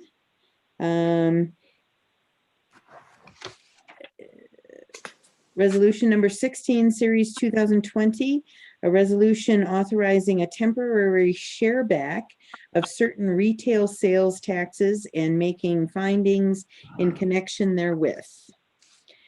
This was intended to follow the lead that the state of Colorado took in that when they shifted our various counties to level red, and it caused the closure of our restaurants to all indoor dining. It drastically affected their financial their livelihood, their income. And so the state had offered to share back, allow them to keep the sales tax that was collected starting in the month of November and continuing. And so we are sort of following that lead. It's up to the board whether we want to start it in November and how long we want to continue it. Do we want to limit the amount, maximum amount that they are allowed to keep? How do we want to set limits on this? And who do we make it applicable to? Go ahead, Kent. Actually, I would defer to Jerry. Oh, quicker than myself. So. He's up here. I guess this means he's Jerry. over there. Does this mean Jerry? Oh, great. As long as it's not that. Members of the board, you should look at basically the first page because of this. And let me walk you through it. There are some policy choices you'll need to make here if this moves forward. First, you'll need to decide what the period for share back is. I left it blank, as you see, and it could end in this year. It could go into 2021. That there's blanks for you. Probably the trickiest is letter B, which is, okay, who gets their sales taxes back. There was a lot of discussion, as you recall, 2 weeks ago about what size of businesses, the ones that are being hurt, ones that are really hurting, and the ones frankly doing pretty well. And so how do you parse through that? And I've given you a couple of ways to do it. You may think of a third, but one way in brackets is retail businesses with a physical location, gross sales less than a certain amount. We can't identify individual businesses, but we could probably ask Mary to give us a number.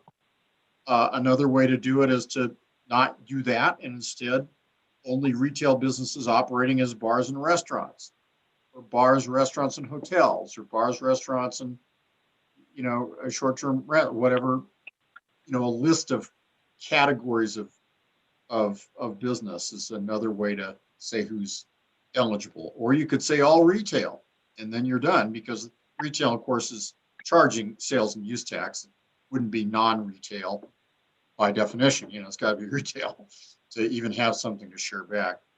Importantly, letters C, D, and E are really for implementation, and we really need these. We are locally imposed, state collected. So the businesses have to continue to collect and record that. Otherwise, you're trying to reprogram cash registers, and that does them more harm than good. So they collect the sales tax, they remit it to Department of Revenue. Department of Revenue gives it back to us, and then you share it back with those businesses.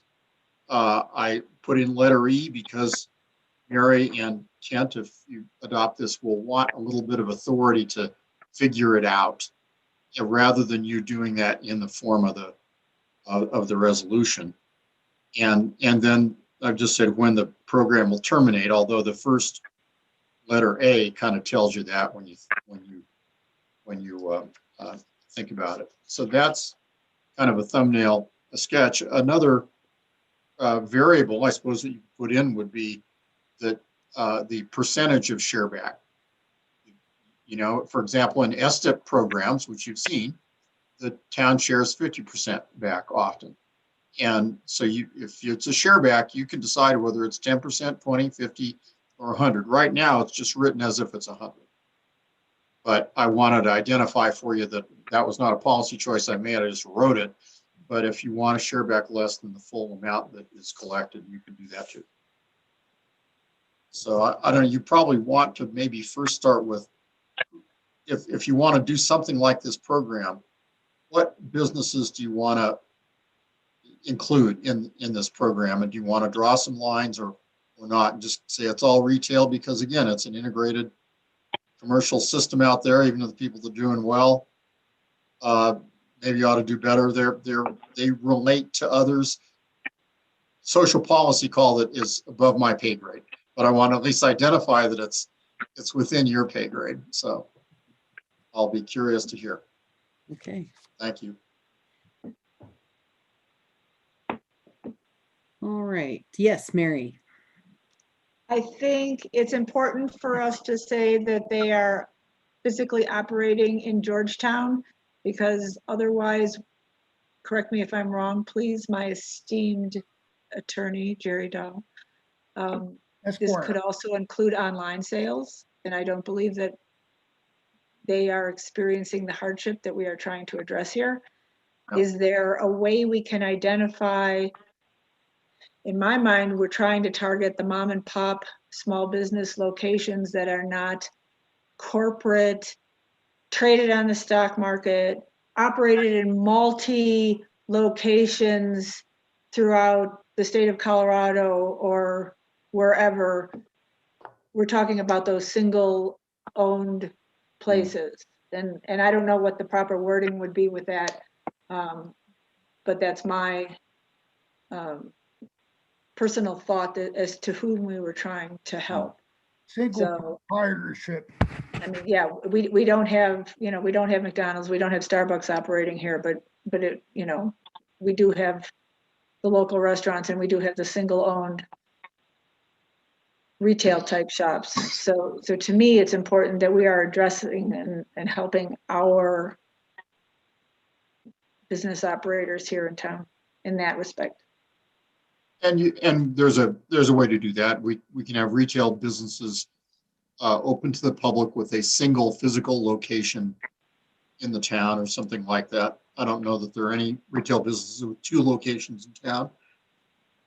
And so I think that would get you there. Let me think about some other language, but I think that'd get a good start. Okay. If memory serves, the state restricted it to a maximum of $2,000, and that was intended to eliminate. So the share back was a maximum of $2,000, and that was intended to eliminate all of the corporate chains. I don't know if it actually does. It's just one way to do it. But I think I'm definitely in favor of having this apply to the businesses that are actually located in Georgetown, retail, operating at a physical location. A brick and mortar location, or, I mean, because, did we want to address online sales? I don't know if we have any of those kind of operations here in town. I know we get a large or a decent percentage of our sales tax from online sales, but I don't want to, I don't know who might fall into that, not mentioning names, that's not our necessarily our target. Well, there are some businesses that are both online and brick and mortar as well. Right. So I don't know enough about them to, but like Lynette says, it might, if we're drawing a line at a maximum value or a maximum dollar amount, that might exclude them just because they've made more on one field than another.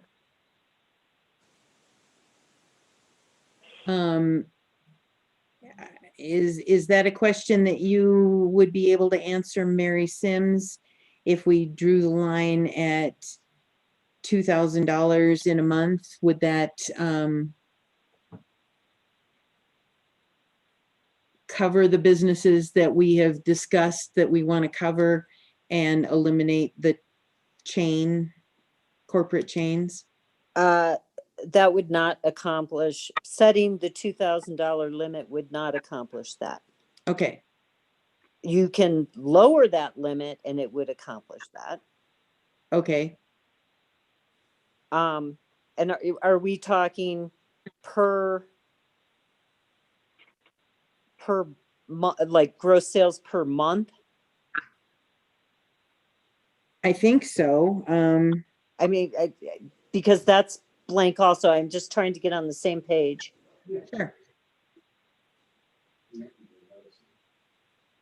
And you could certainly use something other than gross sales. You could say with collected sales taxes of blank per month, and forget about gross sales, and just, because that's really what you're remitting anyhow. Be a different set of numbers, but it's maybe a little better measure. And then you add in with a single physical retail business location open to the public within the town. You know, you add all of those characteristics. So if $2,000 is not the right line to draw, does 1,600? I don't know what amount reaches what we're trying to do. I kind of like Jerry's idea of not having it on gross sales, but maybe for a maximum amount. That's what I'm saying, but I don't know what that maximum amount is. Okay, so that I can't really discuss. Okay. Yeah. So with that,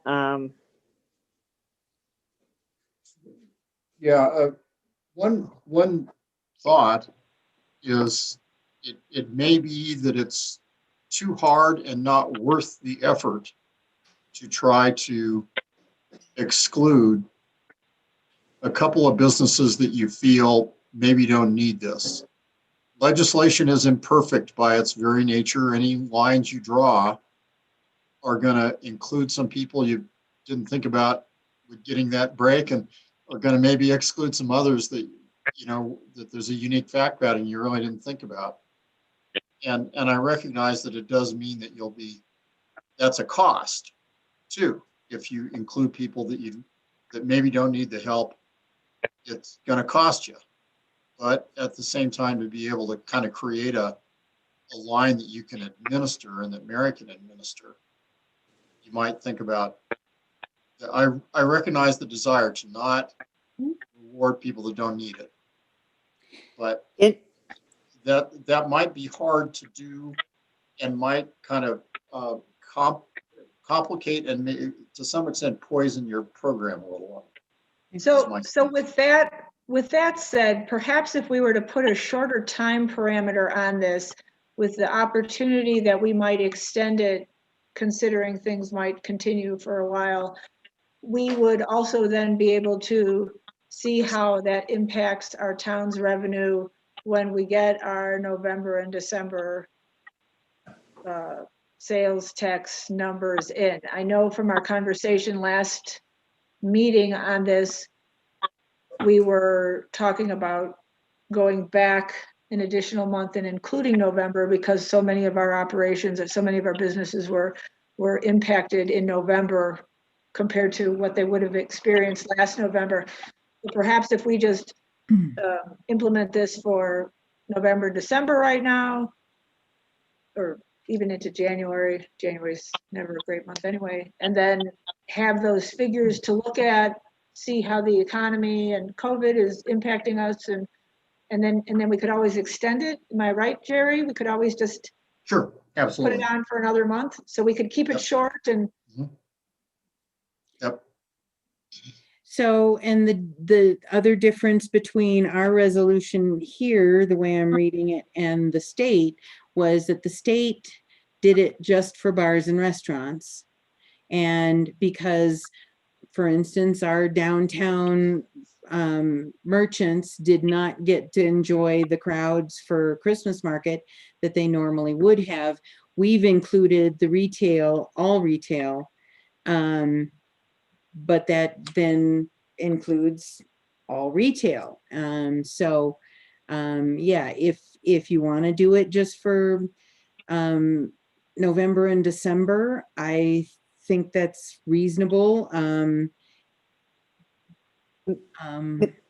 May I ask a question? Sure, Mary. Are we looking at not just bars and restaurants at this point, but all retail? Because, I mean, yes, the state can do that. They have hundreds of people to implement and set up and refund. You guys have me. Yeah. So I thought that we were just doing bars and restaurants.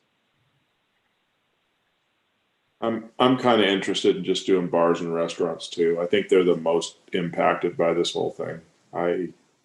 They have not very good ways to, with their perishable stuff to survive. And I don't know, it just seems like they're getting it hit the hardest, and the retail seems really complicated to me to include everybody in it. I tend to agree. They were the most hardest hit. Yes. The hardest part for our retail was obviously the 6th Street and the Christmas market, being canceled completely this year. So, but we did start out talking regarding bars and restaurants, but the conversation did go a little bit further than that. So, but it's a balancing act, because great to share back sales taxes, but that's the majority of our budget, as far as our revenue. So it isn't just a small thing it's hard to implement it, as Mary Sims pointed out. But it's a big part of our budget revenue. So. can we consider our bars and restaurants for November and December and the rest of retail just for December? Because we know what the impact was on them. And it's not, this isn't going to make or break, I don't think, any of our retail establishments, No. but it's kind of like one of the only things that we can do to help. And it's only 1 month, which is still a big hard hit for us too, but I don't think they saw the sales that would have given us the benefit. And then in January, we go back to normal until we, unless we decide to continue this. I understand what you're saying, but it's almost, I mean, it will delay getting, including all retail. And I agree, they've also been hit, but it will take 4 times as long to implement it, just because you're checking all the numbers, and there's some things that need to get changed in D too, but just verifying everything, setting up each business as a vendor so I can issue a refund check and it's me. What if So- what if we just did the retail part just on like 6th Street? Businesses on 6th Street. Because they would have been impacted from no Christmas market. Would that help? It cuts the number down by quite a bit, but I think the visitor center, as an example, sees a big impact because the people weren't necessarily coming in and doing the same. I mean, I don't know what their sales tax was, but there's other little shops along the way that I think everybody reaps the benefit of Christmas market, and it's hard to draw the line if we're looking at the month of December as far as Christmas market impact. I agree with John as far as the restaurants and bars. We can always look back at this and go, we're already looking at retroactively looking back at November even for our restaurants and bars.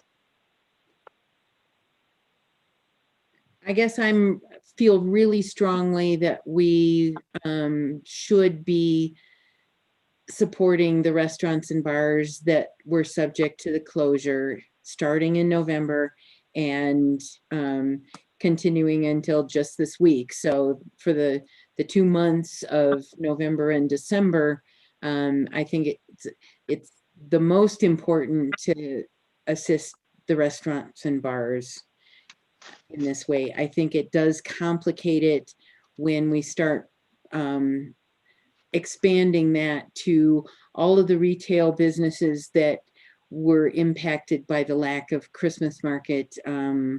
I think that makes it a lot more difficult, particularly for staff. I agree. Okay. The notes I've made so far, in kind of getting ready for whenever you have the motion, would be letter A would become November 1st, 2020 through December 31, 2020 is letter A. All right, 2 months, November, December. Letter B, it looks to me like you're looking for the second bracketed idea. So only retail businesses operating as bars and restaurants with a physical location, and I would say open to the public. Because if you're not open, you're not charging retail sales anyhow. So open to the public in the town are eligible for the program. So that's B. C is just implementive. In a minute, I'll get to D, Mary, I promise. And letter F, I think you probably say it terminates on January 1, 2021, unless sooner terminated, because if you're only going through 2020, it terminates, although they'll be, frankly, we'll be processing these payments back for a month or two so actually you could probably do without letter F entirely. Because think about it, you're saying we're giving it back for 2 months. Now, if if in January, or as Mary says, in January or even February, you decide you want to give back January money, now you're at the end of February, you can do that. So I'd be inclined to just delete letter F. Mary, is now a good time to talk about what Mary needs on letter D? Yes. And you want to come back to the big policy questions, make sure you're comfortable with them, but that's what I've been hearing. Mary, what language do you need? Okay, upon receipt of the eligible amounts and documents from the vendor, not from Colorado Department of Revenue. Okay. The town should remit those, and the rest of the letters, okay. Okay. And then I guess just as far as the rest, some of the other stuff is implementation that Yeah. Kent can set. But then somewhere in there, because I think it maybe should be in there, the documents, the required documents must be received by January 31st, 2021, because they'll file, their due date for December will be filed January 20th, and December 20th for November. And then that will give us time to process and get checks out after the first meeting in February. So it's not dragging on until June, oh, here, I have these. Okay, replace letter F with language that says eligible businesses must file the required documentation described in subsection D prior to January 31st, 2021. How's that? Okay. Okay. That sounds good. Okay.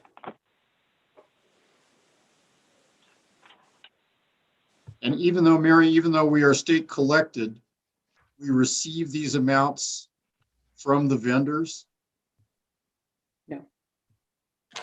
Yeah, we were, go ahead, Mary. Sorry. Well, Okay. So we get, yes, we get the money from Colorado Department of Revenue, but in order for us to actually cut, and I talked to Department of Revenue about this, to cut a check to refund these vendors, the documents and request has to come directly from the vendor, not from me going into Colorado Department of Revenue records or anything like that. They have to actually submit the receipt that they paid and a copy of their filing that they did file. And I'm fine with all of that, but I thought I heard you saying letter D should change to read on receipt of the eligible amounts and the documentation, and the eligible amounts is the money. So if I'm understanding the Okay, I see what you're saying. Perhaps D stays the way it was, and then F becomes the documentation that you need from the vendors. And when you need that, is that? I think it's confusing saying from the Colorado Department of Revenue, because it makes it seem like Colorado Department of Revenue, I'm going to wait and I'm going to check to see what they paid, because that's what I don't want to get into as far as late and it not showing up. I want to make sure that let me tell you what I need, and then you can word it. Well, Mary, before you do that, the problem is that the vendors pay money to revenue. They don't pay it to the town. Revenue turns around and pays the money to the town. We can't escape that. Right. We can certainly require all sorts of documentation from once we have the money back from revenue, eligible businesses can say, I'm an eligible business. I paid my sales tax to revenue. Here's the documentation of what I paid. And therefore, here's what I would like you to give to me under the shareback program. We can do that, can't we? Yes. Okay. I just don't want it, and maybe I'm just not reading it correctly in my, or understanding it correctly in my head. I just want to make sure that our vendors know that I'm not going to go into Department of Revenue to backtrack and make sure, or I want the documentation to be a copy of their filing and a receipt from Department of Revenue showing they paid it. Okay, what I'm inclined to do is just say in the resolution that they need to claim, the eligible businesses need to make their claim with you with the documentation required by the town treasurer. And you can promulgate a little instruction, guidance to them saying, hi, good news, you're a bar or restaurant under this resolution 16, you're eligible. Here's what I, Mary, need from you for these periods before I can give you any money. And that way you can kind of write that up as a guidance to them rather than us trying to put it in the resolution. Sure. Okay. All right. And I think maybe we just eliminate D entirely, because what's going to happen is the businesses keep sending it to under C, keep sending the money to revenue. Then we'll have a paragraph that says eligible businesses can choose to claim their share back, but they got to claim it. They got to provide information to you in the form you need, and as you give them guidance. And if they fail to do so, they're not going to, they got to apply and give you the docs, and then you can catch up. Okay. Sounds great. I can fix that. Okay. All right. That sounds good to me. How about everybody else in favor? Okay. So unfortunately, the recommended motion in here isn't the right one. So just say it, I move to approve resolution 16. 17, should be So- 7. Yeah, that was an error too, because the other one was 16, Error too. isn't it? Oh, it's 16. 16. Well, it says 16, but 16 was the water and sewer charges. No, That was 15.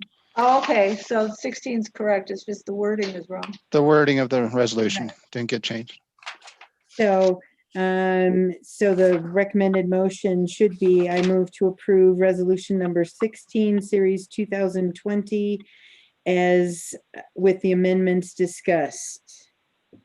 I'll make. So moved. I I'll heard- second that. Okay, Okay. I heard a motion. So I think, heard a second. what did we get? Keith and John?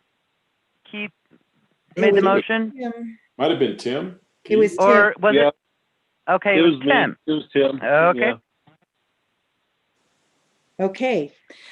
It's been moved and seconded to approve resolution number 16, series 2020 with the amendments discussed. Any further discussion? All in favor, say aye. Aye. All right. Aye. Any opposed?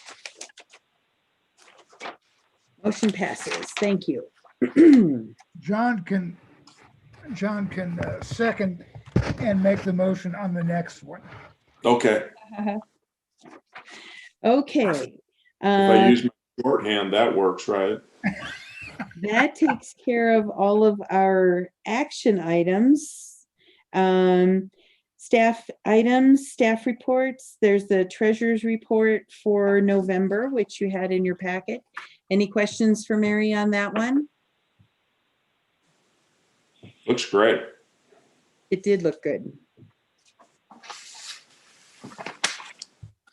Okay, COVID update, additional measures for businesses and individual assistance. They are finishing up trying to distribute the CARES funding as best they can. The county, we're still getting down to the wire here because it needs to be done by the end of 2020. So there's 9 days left in order to get it distributed, and they're doing pretty well. We're still working through a couple one situation regarding the individual assistance for some folks within Georgetown, but trying to get that taken care of as best we can. And there's still an opportunity there. If there's a need for individual assistance, please contact the county for the application for it, and they will still get you taken care of before the end of the year if need to. I'm just saying that as a public service announcement. So, and I don't have much else unless you want to remind me of something, Lynette. I don't have anything. Okay. And I know it's kind of early, but Kent reminded us that because our election deadlines have been extended, well, you know, the filings need to be done earlier because our election will be on April 5th. We have to get things rolling in January. So you've got a preliminary election schedule in your packet. We will have 3 positions on the Board of Selectmen, and police judge is a 2-year term. So that one will also be on the ballot as well. And so if I may say something. Yes, Jen. What we wanted to get out there too is that the petitions can be picked up starting January 4th. Right. And then they need to be returned by January 22nd. So everybody knows that they can pick those up here. Right. I sure am glad we did the campaign finance stuff. It'll help me a lot. I'm glad too. Me 3. Keeps you honest. Okay. Anything else that needs to become brought before the board tonight before we go into executive session? No. Okay. John, I think you've got the motion for that. I do. I'll change it a little bit because it's got your name on it, but that's cool. It is Tuesday, December 22nd, 2020, and the time is 8:16. No. You're reading, you need to read the motion. Uh-oh. I don't know if I got that one. This was printed out for me. You just have one page?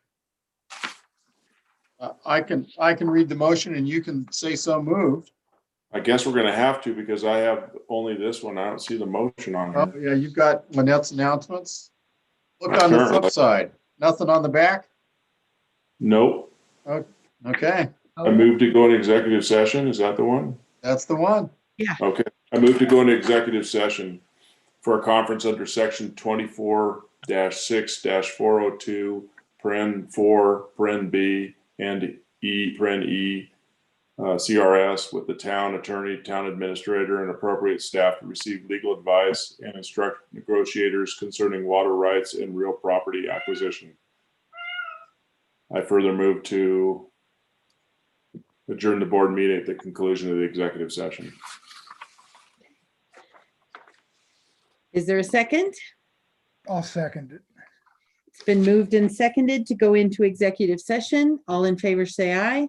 Aye. Aye. Right. Everybody have the link to get into executive session?